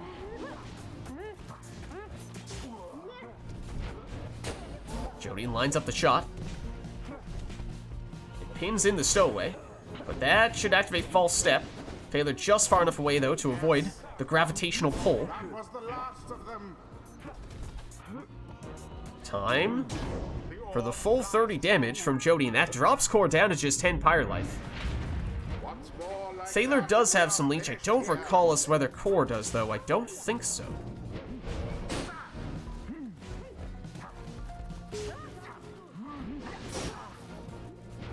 So that means Core may be running out of time here.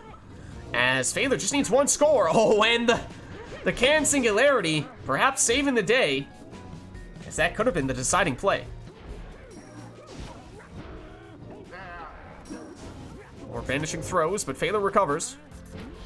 Now with Headwind. Shoulder smashes the defender. Core has it back. Thaler with Snadra, though. Blocked, banished. Jody taken out as well. Stowaway over the defender. Thaler's still able to recover. Snadra again. Big banishments. Snuff of window here, perhaps. For a Kerr throw, dropping Thaler down to 31, which means at best 2 scores would be what Core would need here. 3 if it's all Kerrs, potentially.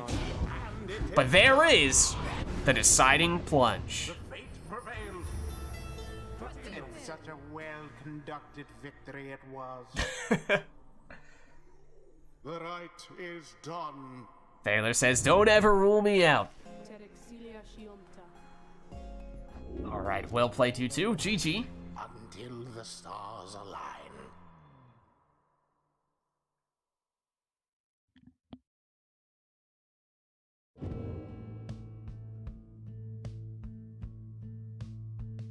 Alright, well, let us know, chat, if there's anything we'd like to see for the next one. Or if there's anyone else who'd like to jump in here.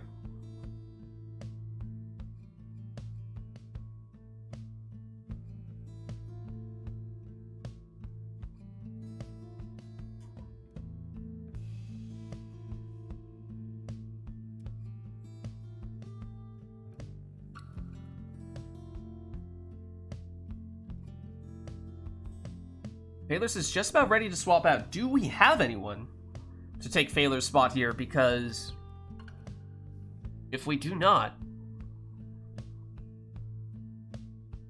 we can do one more. Okay. Do we have anyone in chat who's ready to take Phaler's spot? No, we talked about that for a little bit now, but I would be wrapping things up a little bit early today. We might be.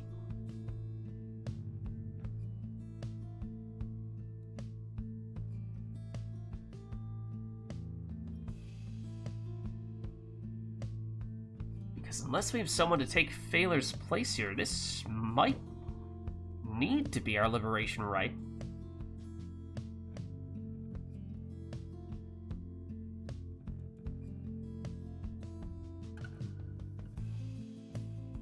So, any takers? Or is this about to be a short night? It might have to be.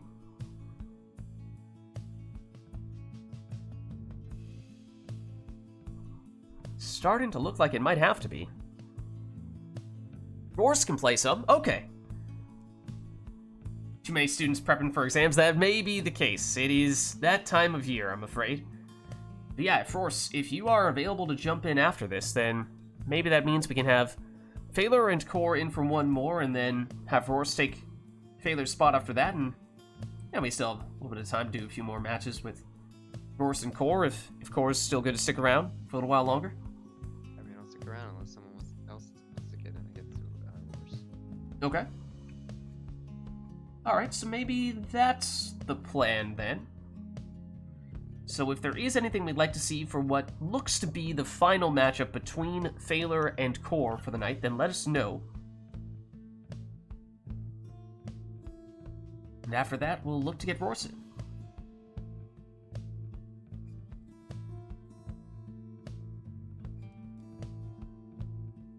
Looks like people may be feeling a little merciful, though, and give you the chance to take whatever you'd like for the last one in this matchup.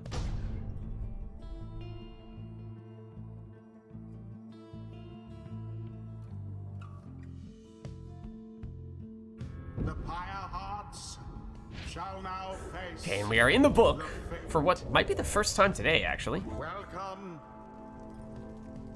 Who shall conduct the rites? No requests, so you are welcome to take whatever you please here.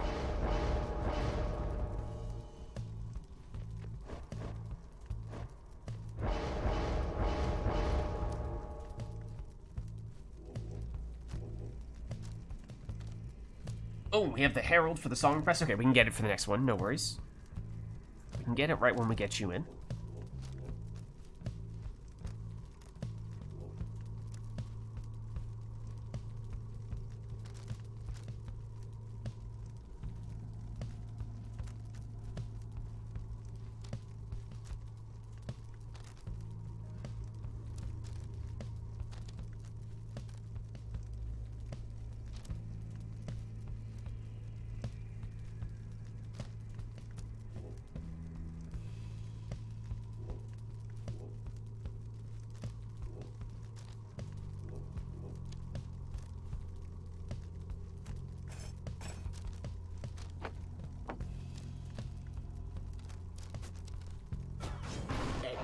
And it's a Fairy Spirit Saxiana. Okay. It's a little unconventional. First selection there for Core, whereas Phaler goes the more established selection there with a Titan Tooth on Rookie in the first slot.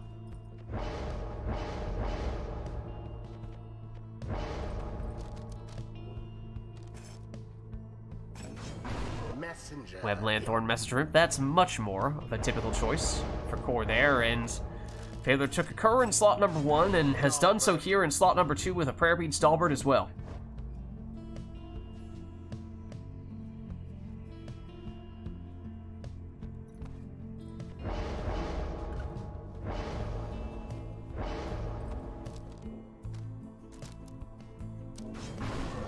And is an Exploding Gilman as the final choice here for Core.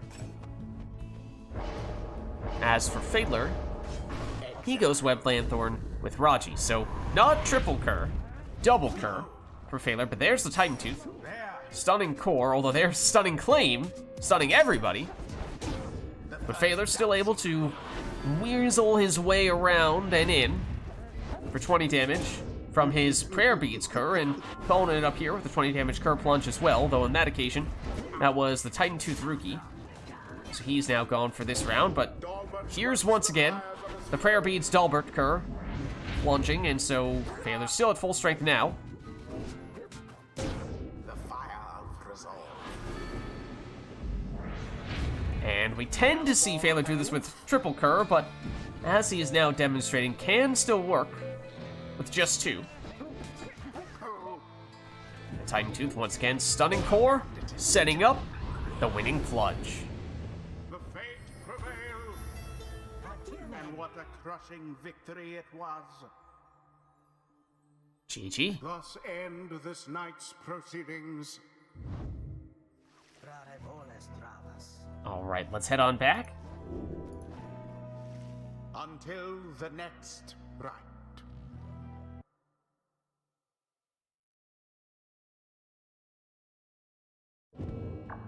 And I think Phaler was saying he's going to swap out there. Well, thanks for stopping by, Phaler. Good to have you in as always. Happy to be here. GG's. Okay. In that case, we are looking for someone to take Phaler's spot, and it sounded like the person in question was going to be Rorse. So let me, if that still works for you, send you an invite now.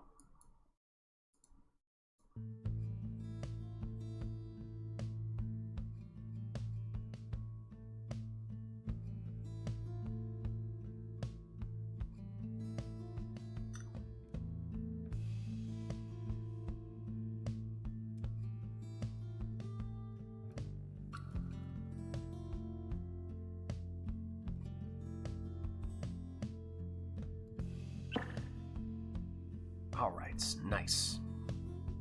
Force, remind me, I always forget. Do you prefer to go controller or keyboard mouse? I mean, I theoretically can check on remote play. Let me see. Let me see if remote play give me the answer. It seems like the answer is controller. So if one of you could just confirm if Core is still player 1, or if Rorse is now player 1. No, I'm still player 1. Okay. And have we... I know Rorse played now in a few Rite Nights, but have you two played each other yet? So I'm not necessarily sure that you have. And Rorse, let's see, what it was... Accusers last time, right? Do you want to stick with Accusers here, or do you want to go for something different? What Triumvirate do you want to be?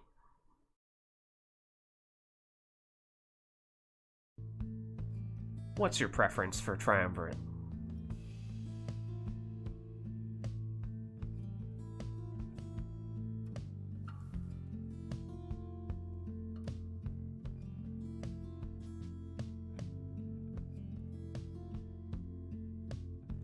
Pretty sure it was Accusers last time, right? Can put you back on that if that's your preference.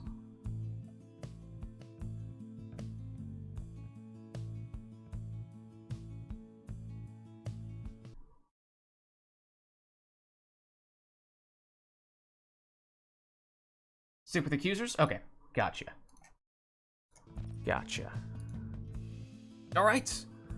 So in that case, we have Core and Rorse, and as I was saying, I think this might actually be the first time these two have played against each other. Don't quote me on that. Yeah, I haven't played in like a month and a half. Yeah, it's been a while for Core, and Rorse only recently started getting in on the action, so that's exciting stuff. Any requests for this first matchup between these two, or are we just going to have them take whatever they'd like here? Perhaps that is the best way to start things off. I have a request. Oh, we had some song requests. Hold on. It was the Herald, and then we had... Nor had one in the queue after that Nor you may need to remind me of. But at the moment, at least, it is the Herald. Glade. Oh. Oh.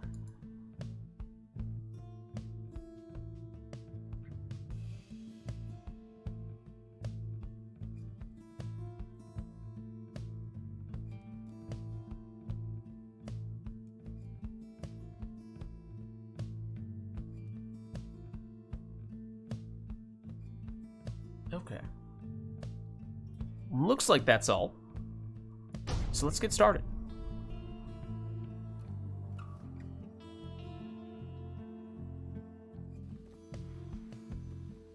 The Pyre Hearts shall now face the Accusers. Welcome. Who shall conduct the rites? Okay, so we have the arena requests, but your team composition is up to you. And for Core, that means Exploding Gilman will be the lead.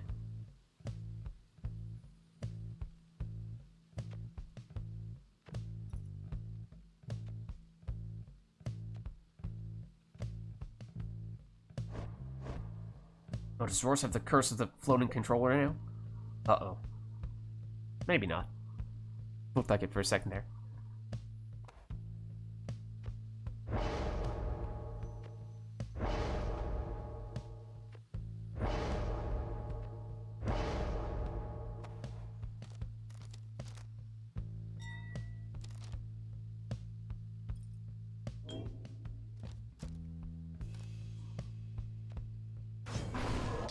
Looks like a Banishing Throw Stowaway is Rorse's lead.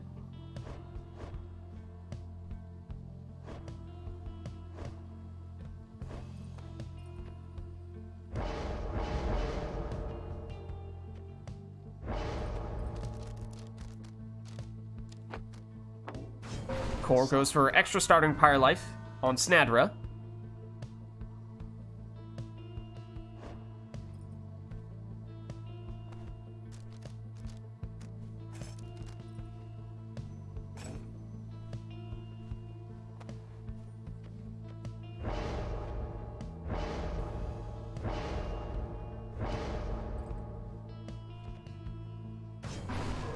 And now Prayer Beads Pamitha is the second choice for Rors.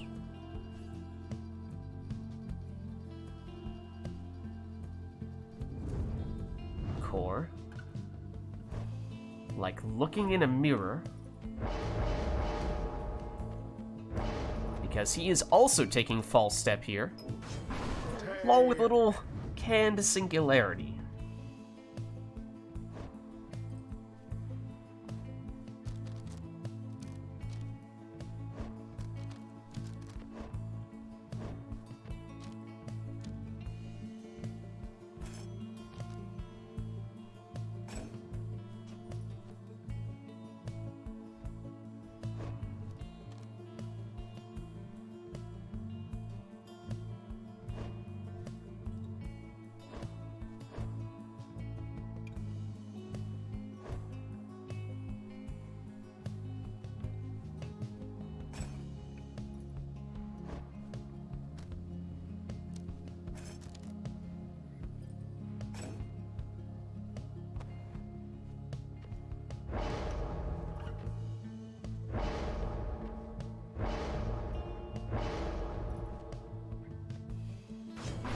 And it'll be Webbed Lanthorn Messenger as the final choice there for Rors.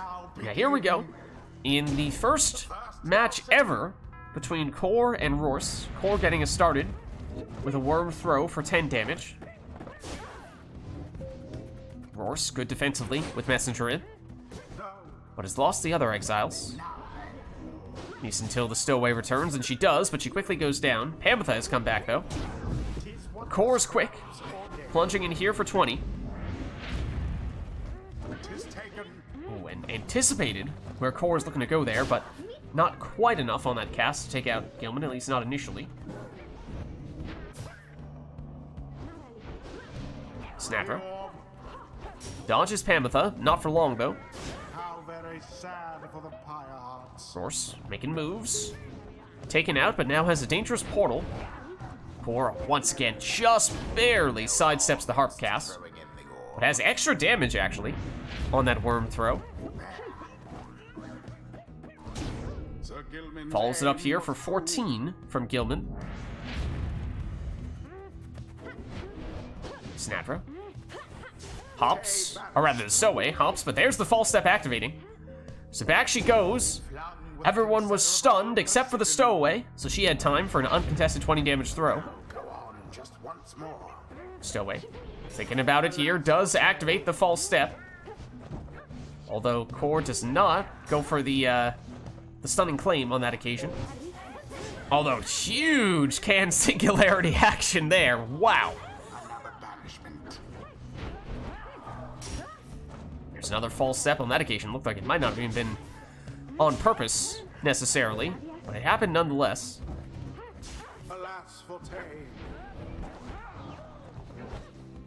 Stowaway, pushed away. But it's Gilman who finishes the job. The Pyre hearts prevail. GG. They overwhelm their adversaries utterly. The rite is complete. Alright, well played, you two. And let's head on back. Until the stars align.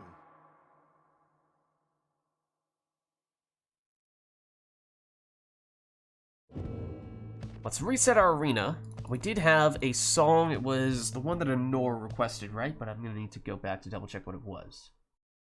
It was Will the Scribes. Okay. Will of the Scribes is what we had in the queue. So that's locked in. But anything else is there for the taking. So let us know if there's anything of interest.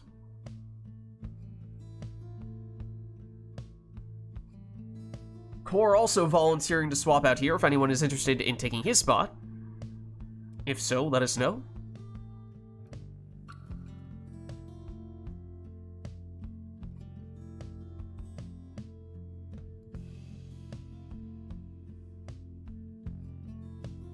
But Core, are you good to stick around if nobody else is volunteering? Yeah. Okay, gotcha.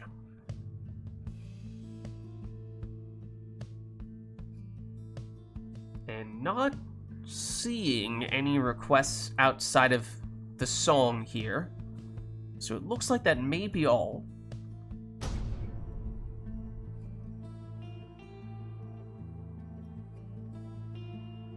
As soon as I say that, hold on, oh wait, but it was gonna be the bone. Next one, okay, next one. The Pyre Hearts Oh no, it's the fall. versus the accusers. I was like, I'm not gonna get rid of a boat. I can't get rid of a boat to do that. I mean, I guess we could have locked it in.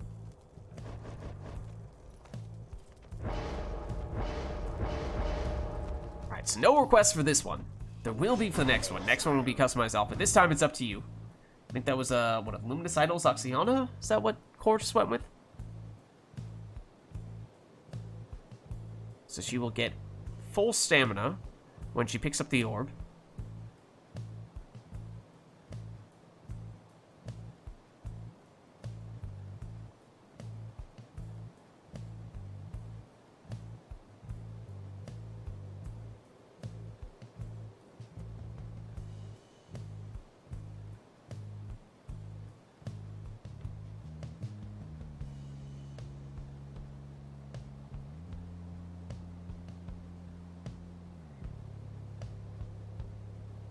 Anytime.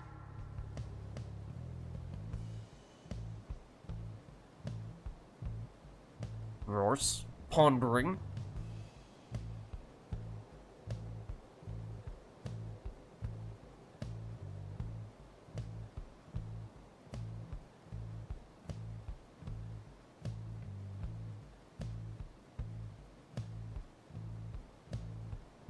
Looks like he's AFK. Might be. You still there, Rorse?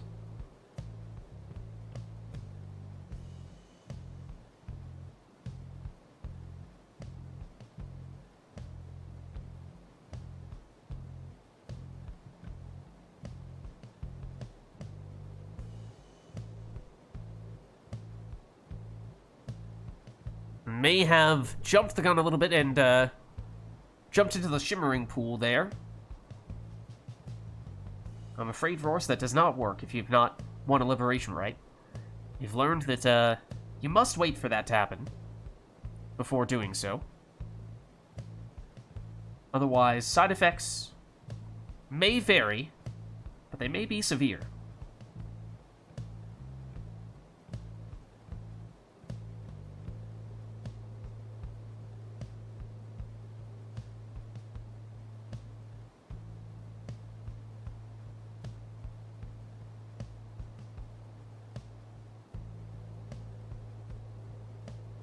Something popped up, have to go. Okay, no worries, Rorse. In that case, thanks for stopping by. It does, however, mean that we would need someone to jump in Rorse's spot. Do we have anyone who could do that?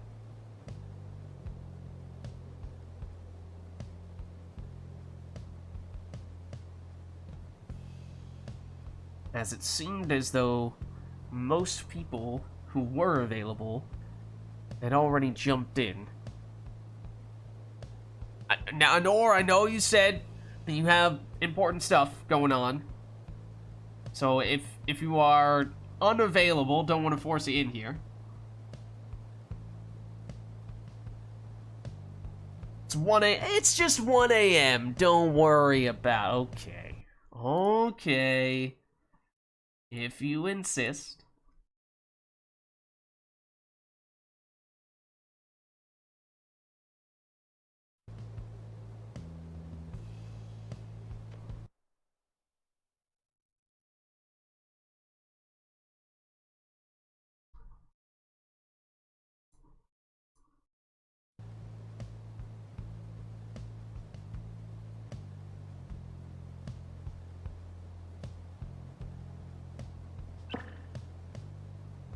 Alright, so give you just a second, no worries. And no request for this one, Nor, so you're welcome to take whatever you'd like.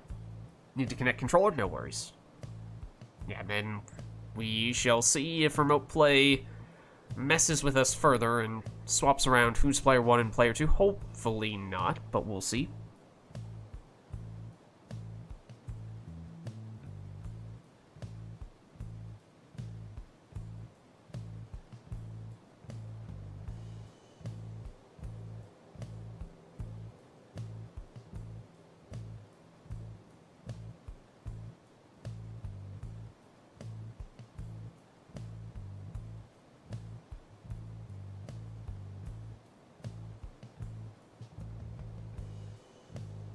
There we go. That looks good.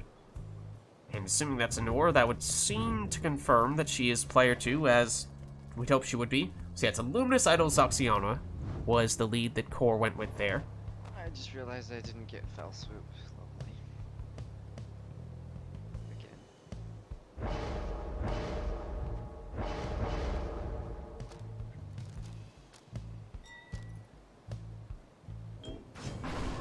Anor goes for a quick throwing stowaway.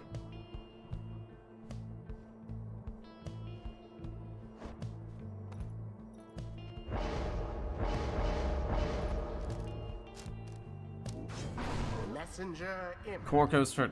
Is that a Vengeful Vow and Messenger in?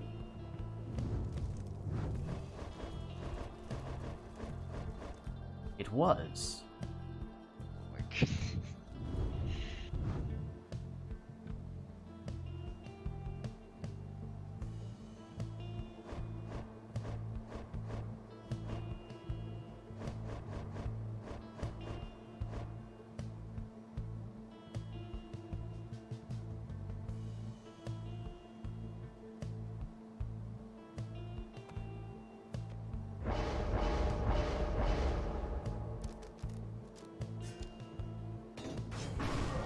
Now Anor goes power casting on Headwind.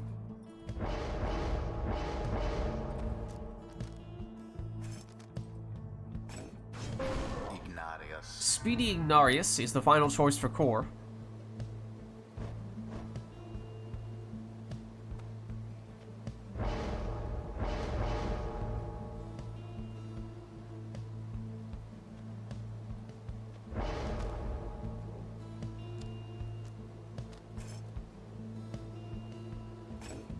And Anor rounds out the team with Web Lanthorn Tizo. Alright, so Core and Anor on this occasion. And is Core getting us started with the Zoxiana? It's a 20 damage plunge from her, but now she is gone for this round. Anor's throw intercepted. And it's Core who flames the orb, only for the imps to explode upon each other. And if Anor is quick enough, oh, might have been able to sink in that throw, but Core just barely does enough to intercept. Shoulder smashed Ignarius, though, so he's now gone. And Anor through the portal, and suddenly, plenty of time for Headwind to throw in for 20, and the Leech for 10. Stowaway teleports to the orb. Intercepted on the throw, though. Sneaky. To messenger him. Now just messenger him. He's banished. But Zoxiana returns.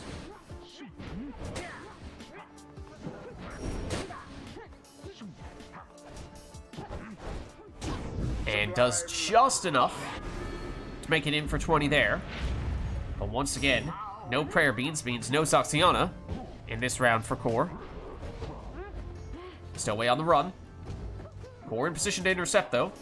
Does so, and now counters with Ignarius. There's a proper dousing. Stowaway first the orb. Intercepted. Banishes the defender, but got banished as well. Headwind against Zoxiana. Core, patient. Over one defender. And Hart pushes his way past the second. The rite is nearly ended. Stowaway, little ninja strats. But still Core here now, with Ignarius. Quickly taken out by a power casting Headwind. Into the adversary's flame. Oh, ninja Stowaway. Not quite ninja enough. Ouch. Big implosion. But Anor still with two characters here. Huge Stowaway ninja strats that time. Although, look at that portal play by Core for the quick counterattack and the winning plunge. They vastly outperformed their adversaries. GG.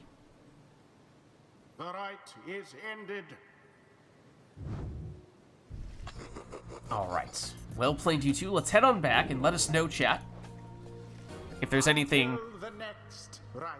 that we'd like to set up for the next one. Core needs a couple of minutes anyway.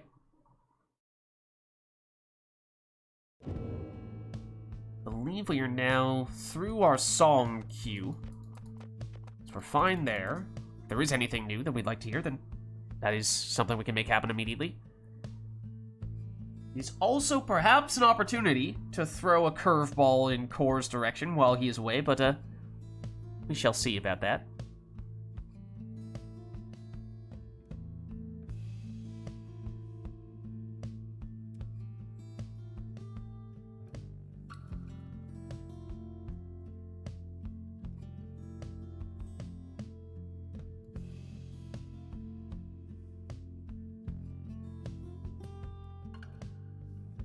Of course, barring any requests, we could just have both players take their preferred teams. Oh, also, Anor, do you want to switch over to the Pyre Arts here?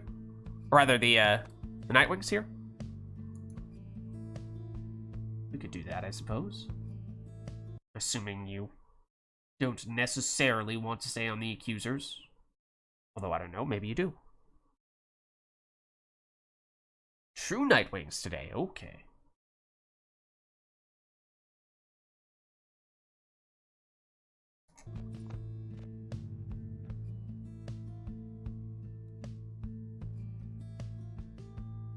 Color scheme shenanigans, gotcha.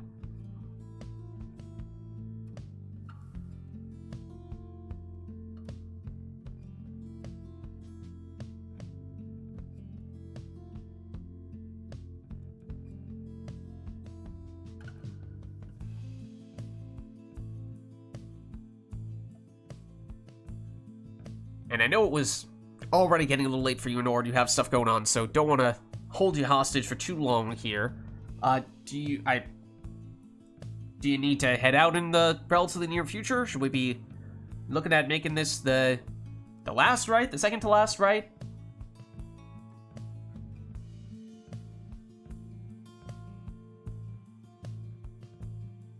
Stick around for a little bit? Okay. Alright. Core has returned, and we have set ourselves up for absolutely nothing for this first one. Or this next one, I should say. So, let's get started. 40-ish minutes or so, alright. Alright. The Pyre Hearts shall confront It's the Isle of Kalamer. Nightwings. Welcome. Who shall conduct the rites?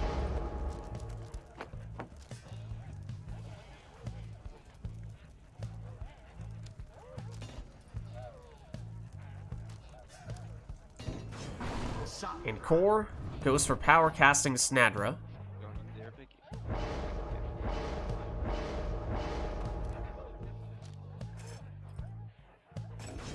Tizo. Anor goes Wendlanthorn Tizo.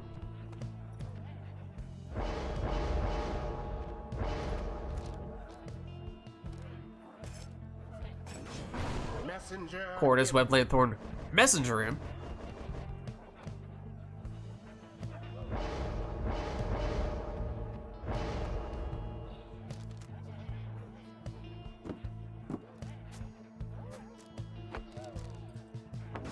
Exile. Now, Imp number 2 for Anor.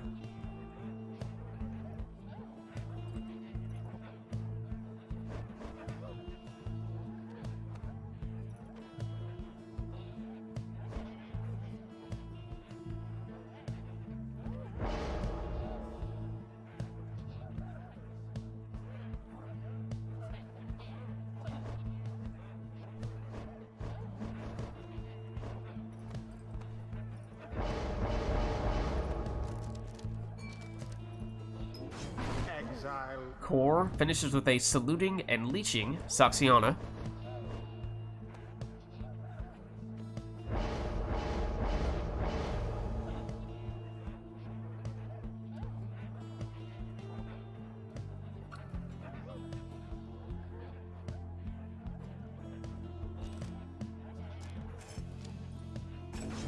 Messenger Imp. And it is, in fact, triple Imp for Anor. Core chose not to match. Snapper with some big banishments there, though, and suddenly none of those Imps remaining. Shall it be? Indeed. Snadra gets us started with that throw. And follows it up with this plunge as well.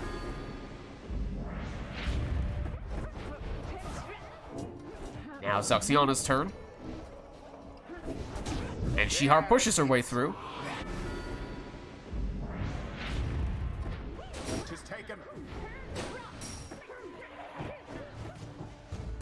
Snadra shoulder smashes the last defender, but gets stunned in the process from the Titan Tooth, and now Nor through her portal. And Spectral Fusion. Thanks for the follow. Hope you're enjoying the stream. We're doing some multiplayer Pyre action here. And Nor, oh, nearly made it through there, but got shoulder smashed by Snadra. And Snadra through her portal. Sandra plunged into the adversary's flame. Sending her all the way through for the plunge. And that means one score, perhaps all the core needs here. And Nor in defensive position. But it's still not enough to stop Zaxiana. The Pyre heart prevail. GG. Their adversaries must be crying tears of shame. The ceremony is complete. Me? I was afraid. Until I was afraid the that you were gonna pick stars align. Zap. But then you didn't, and then I was less afraid. Alright, well let us know, chat, if there's anything we'd like to see between these two for the next one. An Or turn to customize off. We haven't had too many of those yet today. So that's randomized exiles, masteries, and talismans. Won't even get to see what those things are in advance, just gonna get thrown straight into the action. Don't want to think too much. Fair. Fair. Could still do Song, could still do an Arena, if either of those are of interest. Otherwise, just about everything else is covered. Random good or random bad.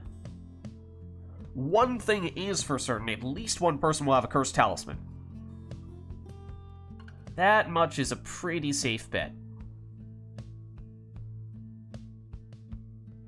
But other than that, let's get started, and let's see exactly what they end up with here.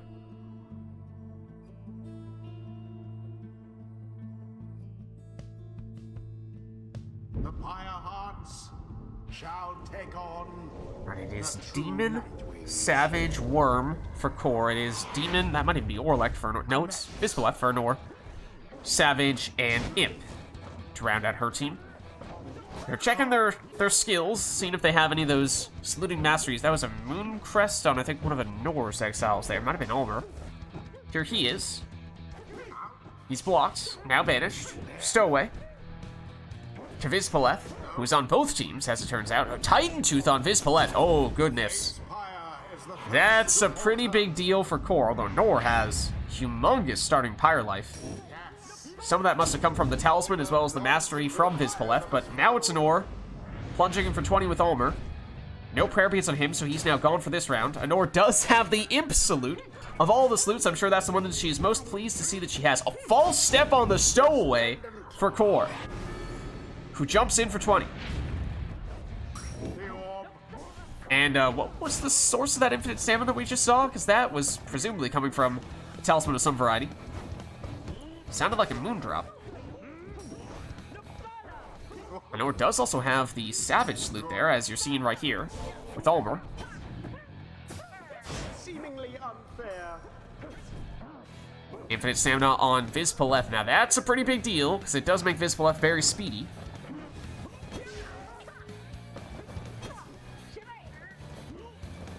Ulmer through the portal, but out of stamina. Gets some back. Not enough to avoid banishment, though. There's the Fairy Spirit. Okay, it's on Anor's Messenger Imp is where it's coming from. Anor does have a Cursed Talisman, by the way, on Visboleth, as we expected we might see someone have. It's actually not a terrible one for demons. It's the one that prevents her from casting, but keeps the aura when she has the orb, which, for a character like Visboleth that starts with a large aura, is not atrocious.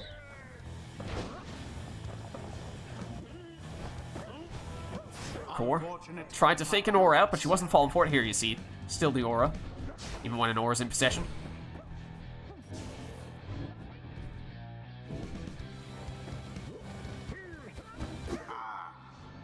I mean, we said it was gonna happen, right? Random good, random bad, you never know for sure, but Cursed Talisman, that much is for certain when you turn Customize off.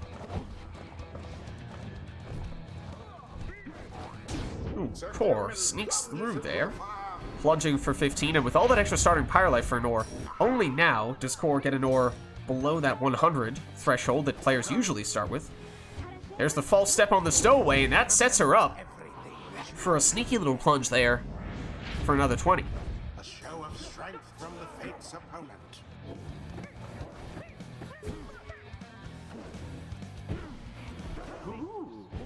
Oh, and there's the Titan Tooth.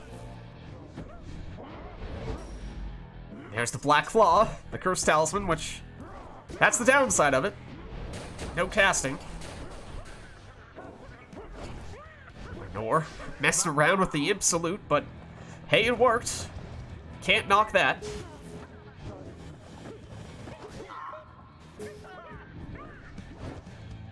That's Mooncrest on Gilman, I think, for Core, which is probably not the exile you'd like to see that on because, well, we don't know what masteries Gilman has, but might have one that guarantees he comes back from banishment if everyone else is banished on Core's side. Ulmer, not quite close enough. Now Core with Gilman and Vispaleth. Who will it be? Vispaleth starts making moves, knocks back the defenders, and makes it in. Good for 30. The orb is taken. There's a Moondrop. Core's the one who picks it up here. But Nor's the one who picks up the orb. Sneaky Howler strats. Janor somehow is making work here. Yes. Not quite at the very end, though. All but the final product. The throw is unblockable, and there is enough on it. Forth into the flame. Dropping an ore down to just 20. And we have seen a lot of talismans from both players, so I'm assuming we will not see a Rite Light for some unexpected 20 rekindling here. Oh, and Core just goes straight in with a stowaway Higher heart prevail. for the winning plunge. Most excellently done this time, I must admit. The rite is ended. GG. Random giveth, and on this occasion, random definitely taketh away. Until the next rite. All right side demon, ooh, with the Black Claw.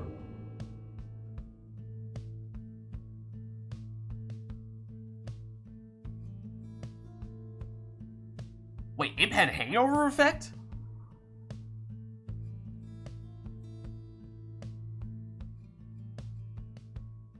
What are the chances of that from a customized off match?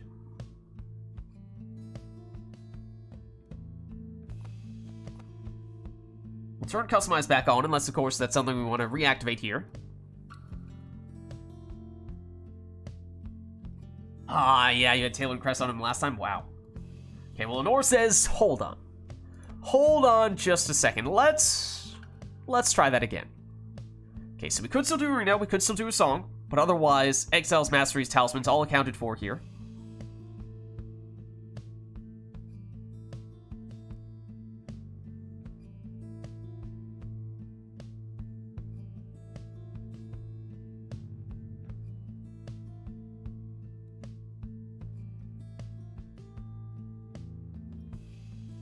And it looks like that will be it. So we'll get this one started. And we'll see what the players end up with this time. Oh. The Pyre hearts Oh, it's a boat. shall confront For Core, it is Harp, wings. Savage, Imp. For Nor, it is Demon, Savage, Harp. And there's a little bit of boat magic for you. Might look like Orlek, but it is a non-Orlek demon. That was Iggy, hence the 30 rather than 25 damage. But here's Core with a quick plunge of his own. Iggy back and in possession. And now everyone down on Honor's side, so time for Core, who throws it in for 20 here.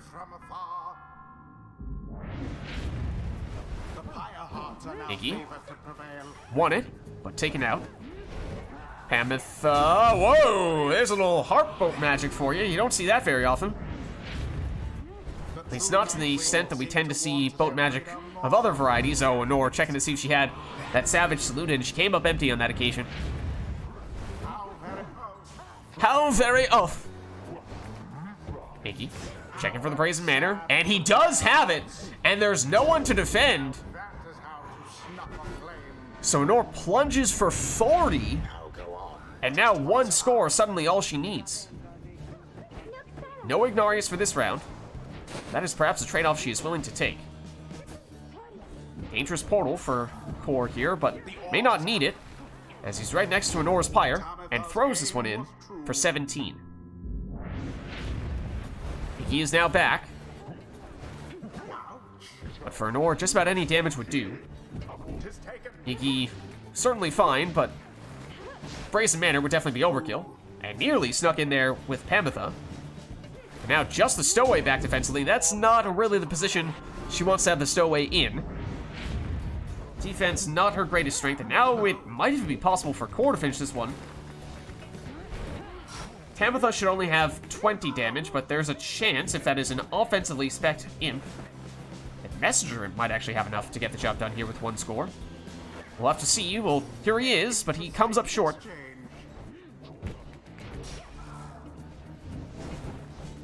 Core pushed away, but on the second attempt, does make it in with his harp, and that drops Honor down to just 3 Pyre life. Now, on this occasion, it feels like we have not seen nearly as many talismans, so the unexpected RITE Light 20 rekindling, that feels like that is a possibility, at the very least. Of course, can never really say for certain. Well, there's a little bit of boat magic for Core. Honor, trying to call upon that boat magic herself, does have Ignarius, and he's in position to make a move for it, but he is blocked. Panther just barely avoids getting cast. Nearly made a run for it there. Messenger Imp, and Core is down Tamitha after plunging with her. So there is a numbers advantage in Honor's favor here. Iggy. Banished. Stowaway. Oh, she's quick. And she banishes the defender. And she banishes the other defender.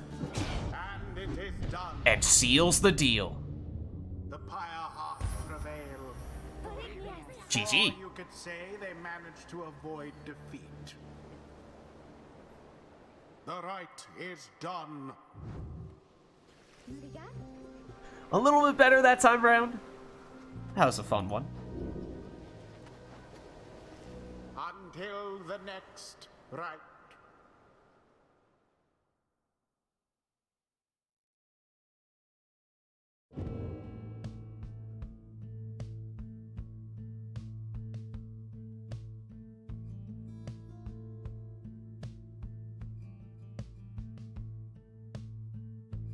Alright, but let's turn Customize back on here, unless, of course, there's something we want to deactivate on this occasion.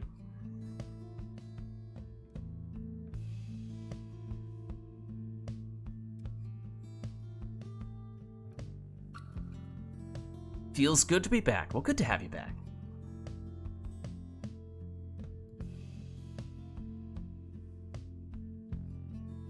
And is there anything we're looking for here, setup-wise?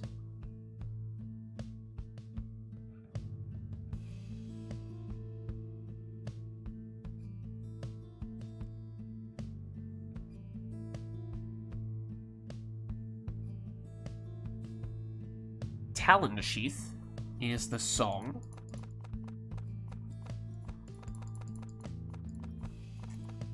There we are. Anything else, or is that it?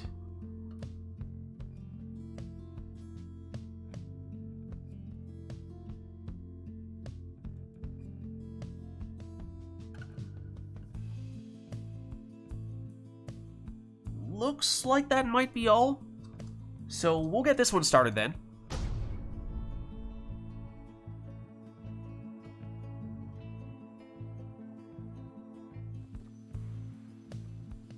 this time, Hearts we're at the shall glade. now face the true Nightwings.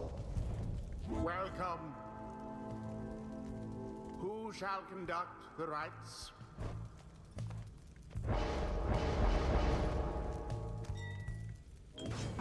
Manly. Core starts with a quick throwing manly.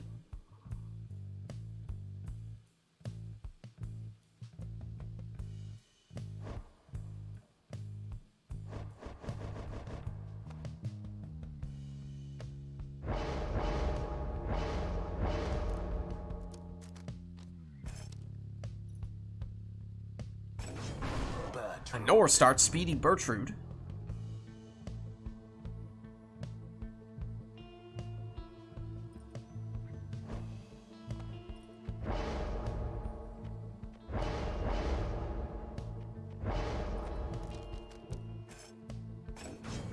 Messenger Imp. Web Lanthorn Messenger, second spot for Core.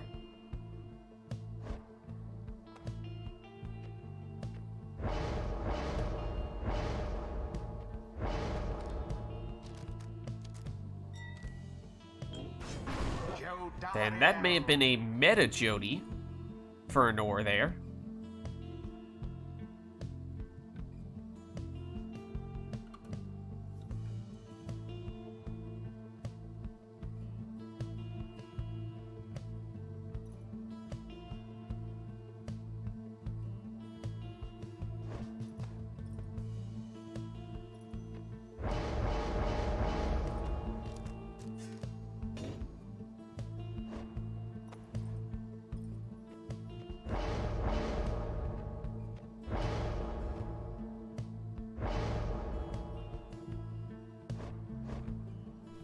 Core casually setting up every single exile in the game.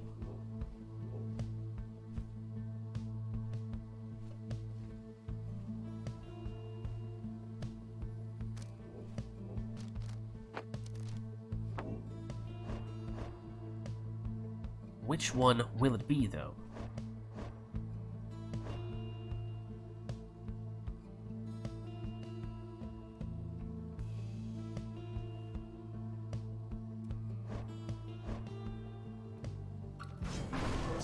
The answer is power casting Snadra.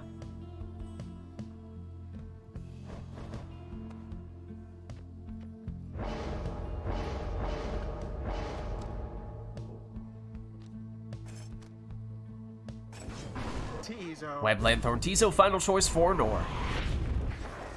Now then. Nor wins that orb race. Oh, and misses the target, though, on that lunge for the Pyre. Core getting aggressive with those saplings, but does lose Manly. Bertrude is back. Not for long. How very sad Oh, for the but true Nightwings. suddenly a Nor defenseless here.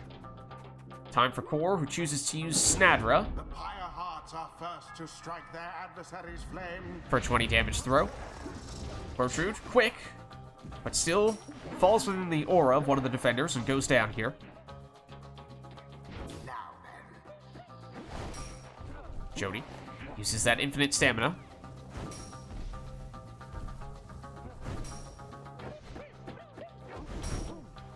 And then goes chasing down Core's Exile Zero, although Core, Throw it in. quick enough with the sapped throw using that quick throwing talisman. And we're blocked with Bertrude, although banishes 2 out of the 3 of Core's characters. Tis taken. And then gets the orb back.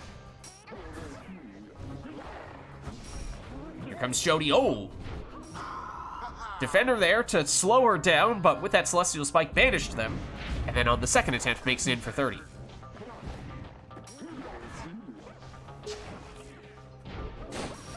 Why, that was Big all cast there from Snadra. the fire's wane. That means time for 20 damage and 10 leech from her.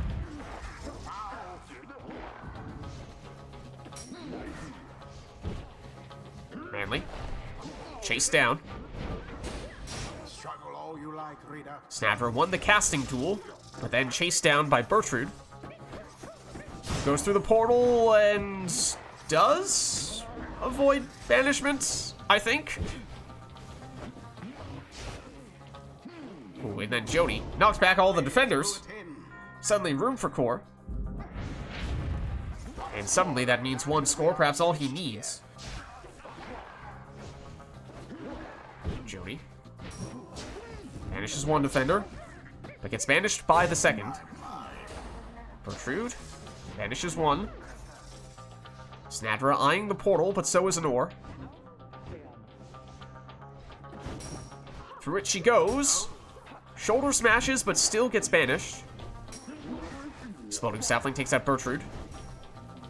Jody, infinite stamina, but doesn't let her get past Manly, who is now on the attack. Oh, and avoided that. And hung in there for the winning throw. Their fire yet burns with vigor and resolve. GG. The rite is complete. Alright, well played, you two. Until the stars align. We'll head on back.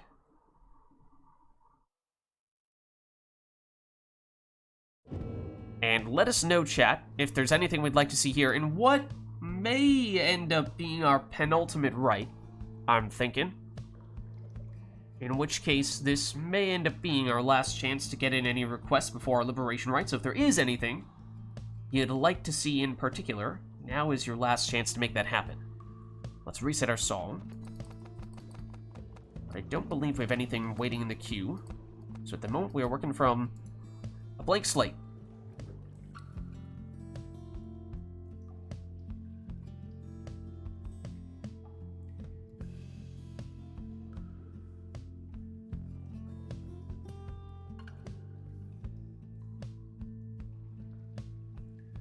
Anything we'd like to go for here, or are we thinking we just have the players go with whatever they'd like?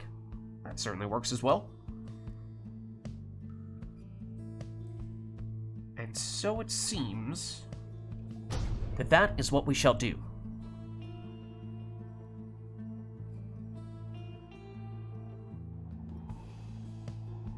The Pyre Hearts versus the True Nightwings.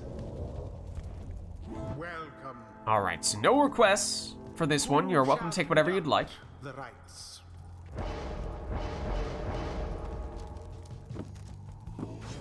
For core, that means an Ores scale Gilman will be the lead.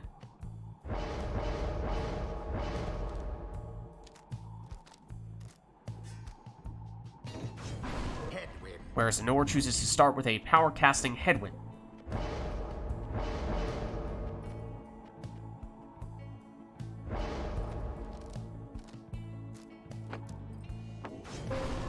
Core also goes Nomad, but goes in a different, more support role for Snadra.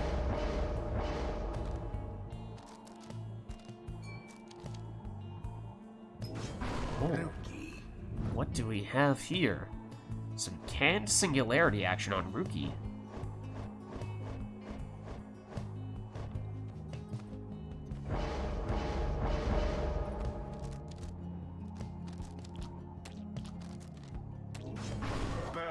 Finally, leeching Bertrude for core.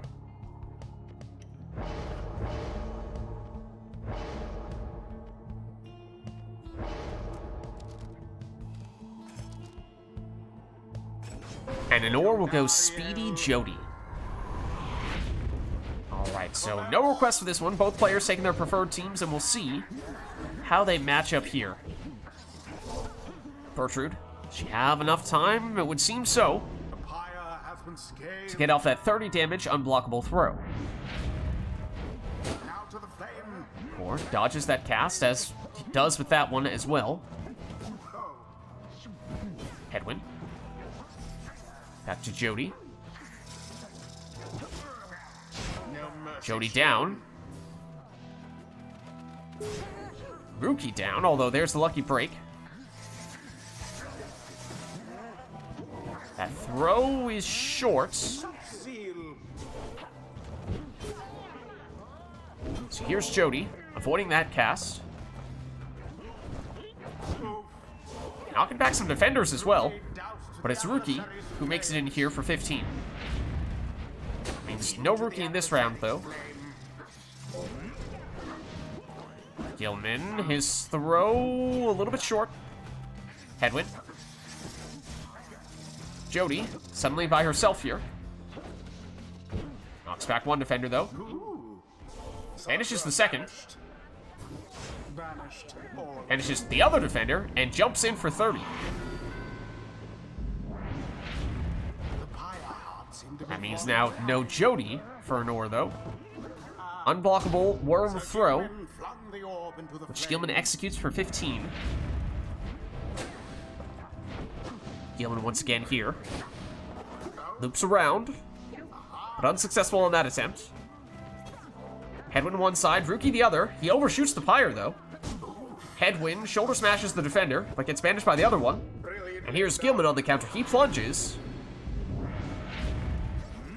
So now he's out for core, and so is everyone else. That means time for Headwind. Edwin's aim was true. And that's good for 20 damage, as well as, I believe, 10 leech for Nor, as she went all the way on the left side on Headwind. Core tries to dance around the defenders, but Nor unfazed and sneaks in there with Rookie for 15. But no prayer beats, so no Rookie. Core just enough to avoid banishment there, and slightly less than the maximum, 13 rather than 15 on that throw.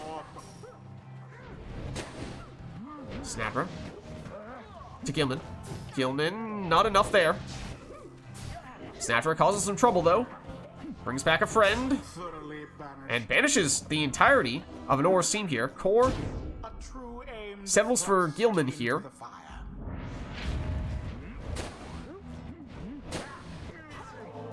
Headwind. And Orb remains unclaimed, right on top of Core's Pyre. Nor almost snuck in there to grab it. Jody blocked. Here's Bertrude, and she makes it in, Faster than she looks. plunging for 30. And that drops Nor down to 27, which would mean Bertrude has enough damage, although she's now gone for this round. So that is not currently a factor. Or would potentially be in the next round. Oh, Jody knocks back the defender and throws it in That was rather for bold. 29, which means it is just out of range for Nor with one score. She would still need 2. Core does now have Bertrude back, so it is possible for him. Oh, but that throw lands. And now anyone on Core's team would have enough damage. Once more like that, and we are finished here. Bertrude trying to sidestep those casts. And did so. Got it up over to Gilman, although Nor has retrieved. Rookie looking for an opening. And nearly found one. Jody, she goes down, but not before passing to Headwind. Rookie, he goes down. Orb unclaimed, but Core banished. Will Nor get a defender back in time here? She's defenseless, but Snadra just quick enough to finish the job. The Pyre hearts prevail. Their GG. pyre burns, whilst that of their adversaries is but ash. Thus end this night's proceedings All right, well played, you two. until the stars align. And we'll head on back.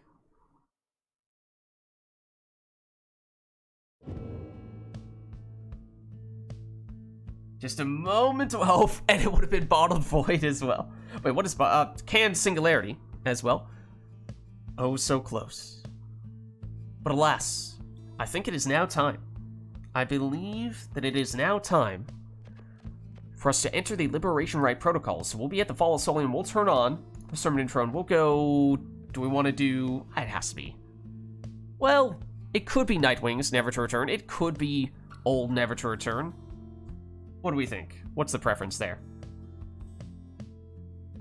I mean, obviously, Nightwings Never to Return is kind of the true Nightwings. Yeah, it's kind of who it's based on in many ways, but then again, it's like, it's kind of, you know, they're the old Nightwings of sorts, so Old Never to Return, maybe makes some sense. But okay, we'll go for the normal Nightwings one. So, no requests for this one. This will be our final rite of the night, our Liberation Rite. Both players just taking their preferred teams to finish things off in style, and so, let us begin.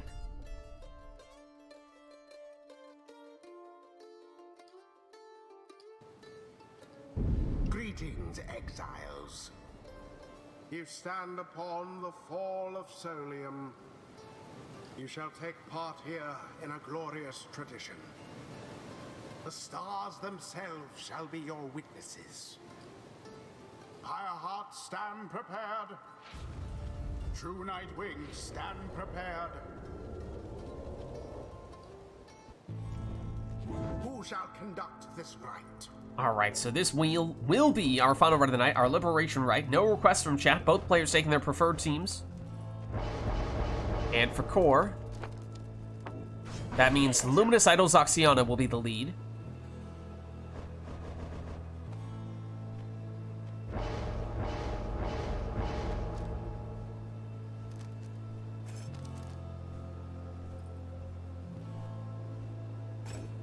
For an Or will also take a harp, but it will be a prayer beads saluting Pamitha.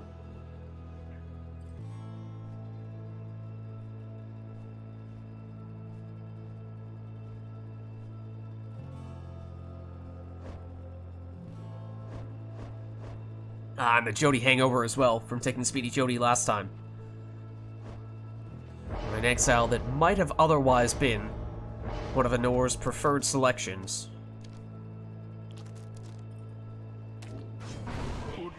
Core goes Leech on Udmilda. We'll see if Anor settles for a demon of a different variety.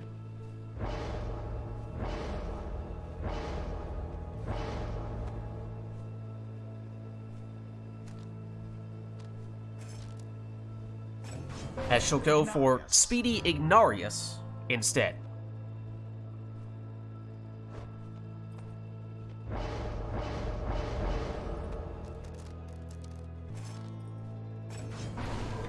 Core goes for double crone here. Speedy Bertrude will be his last selection. And for Nor, not sure we've seen her take this yet today, but it is a classic. It's Nutritionistic Volfred, and this will be our final rite of the night, our Liberation Rite. Core on the left representing the Pyre Hearts, and Nor on the right representing the True Nightwings. Best of luck to you both.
fortune threw it in. A show of strength. Oh.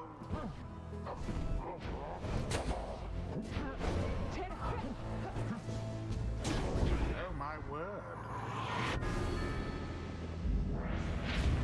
No more than a lick of flame remains.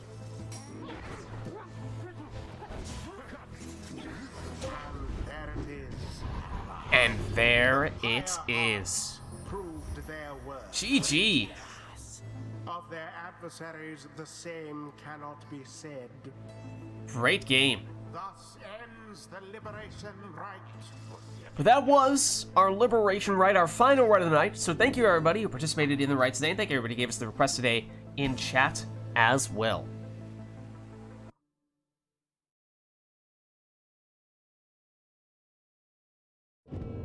With that being said, I'm going to hop out of Discord, but I will catch you guys next week.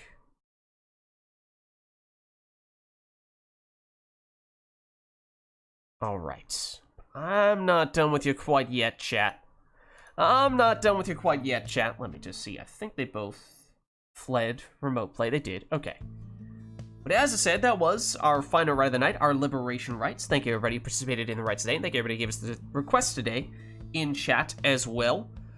This was, of course, Pyre Community Rite Night, and if you're interested in getting more involved in multiplayer Pyre, then the best way to do so is by joining the Rite Club Discord server, which you can do by clicking on that link right there. My name is Lids. I'm hosting these Rite Nights, and our streaming schedule, we actually are going for it slightly out of the ordinary this week because tomorrow is a US holiday, so hoping to get in a Mass Effect Andromeda campaign stream tomorrow. Then, on a normal week, our streaming schedule would be Andromeda campaign on Fridays, then Mass Effect 3 multiplayer on Saturdays, then, of course, Rite Night on Sundays, then also posting the VODs for all those streams on YouTube, so if you missed anything, you can catch it there as well. Vids on YouTube as well. Also, the other thing that we were doing on the previous Friday, or this past Friday, was our first ever Andromeda multiplayer playthrough. Now, it'll be a little while until we finish up the Andromeda campaign, where we can free up a time block to be doing more Andromeda multiplayer in the future, but if you're interested in checking that out, I will post the VOD for that on YouTube pretty soon as well. Also doing some Gwent videos, the Witcher-themed card game, as well as Thronebreaker, the Gwent campaign on YouTube. And if you haven't done so already, of course, you can also hit the follow button to get notification for when I go live. Also follow me on Twitter, @LidsVids. I post everything live as well. But actually, the best place to stay up to date on all things Lids is by joining my Discord, which you can do by clicking on that link right there. There may or may not be multiple Lids that have cloned themselves. Who knows? Who knows? But alas, that's going to be it for me for tonight. So thank you all for watching. I hope you enjoyed the stream, and I'll catch you next time.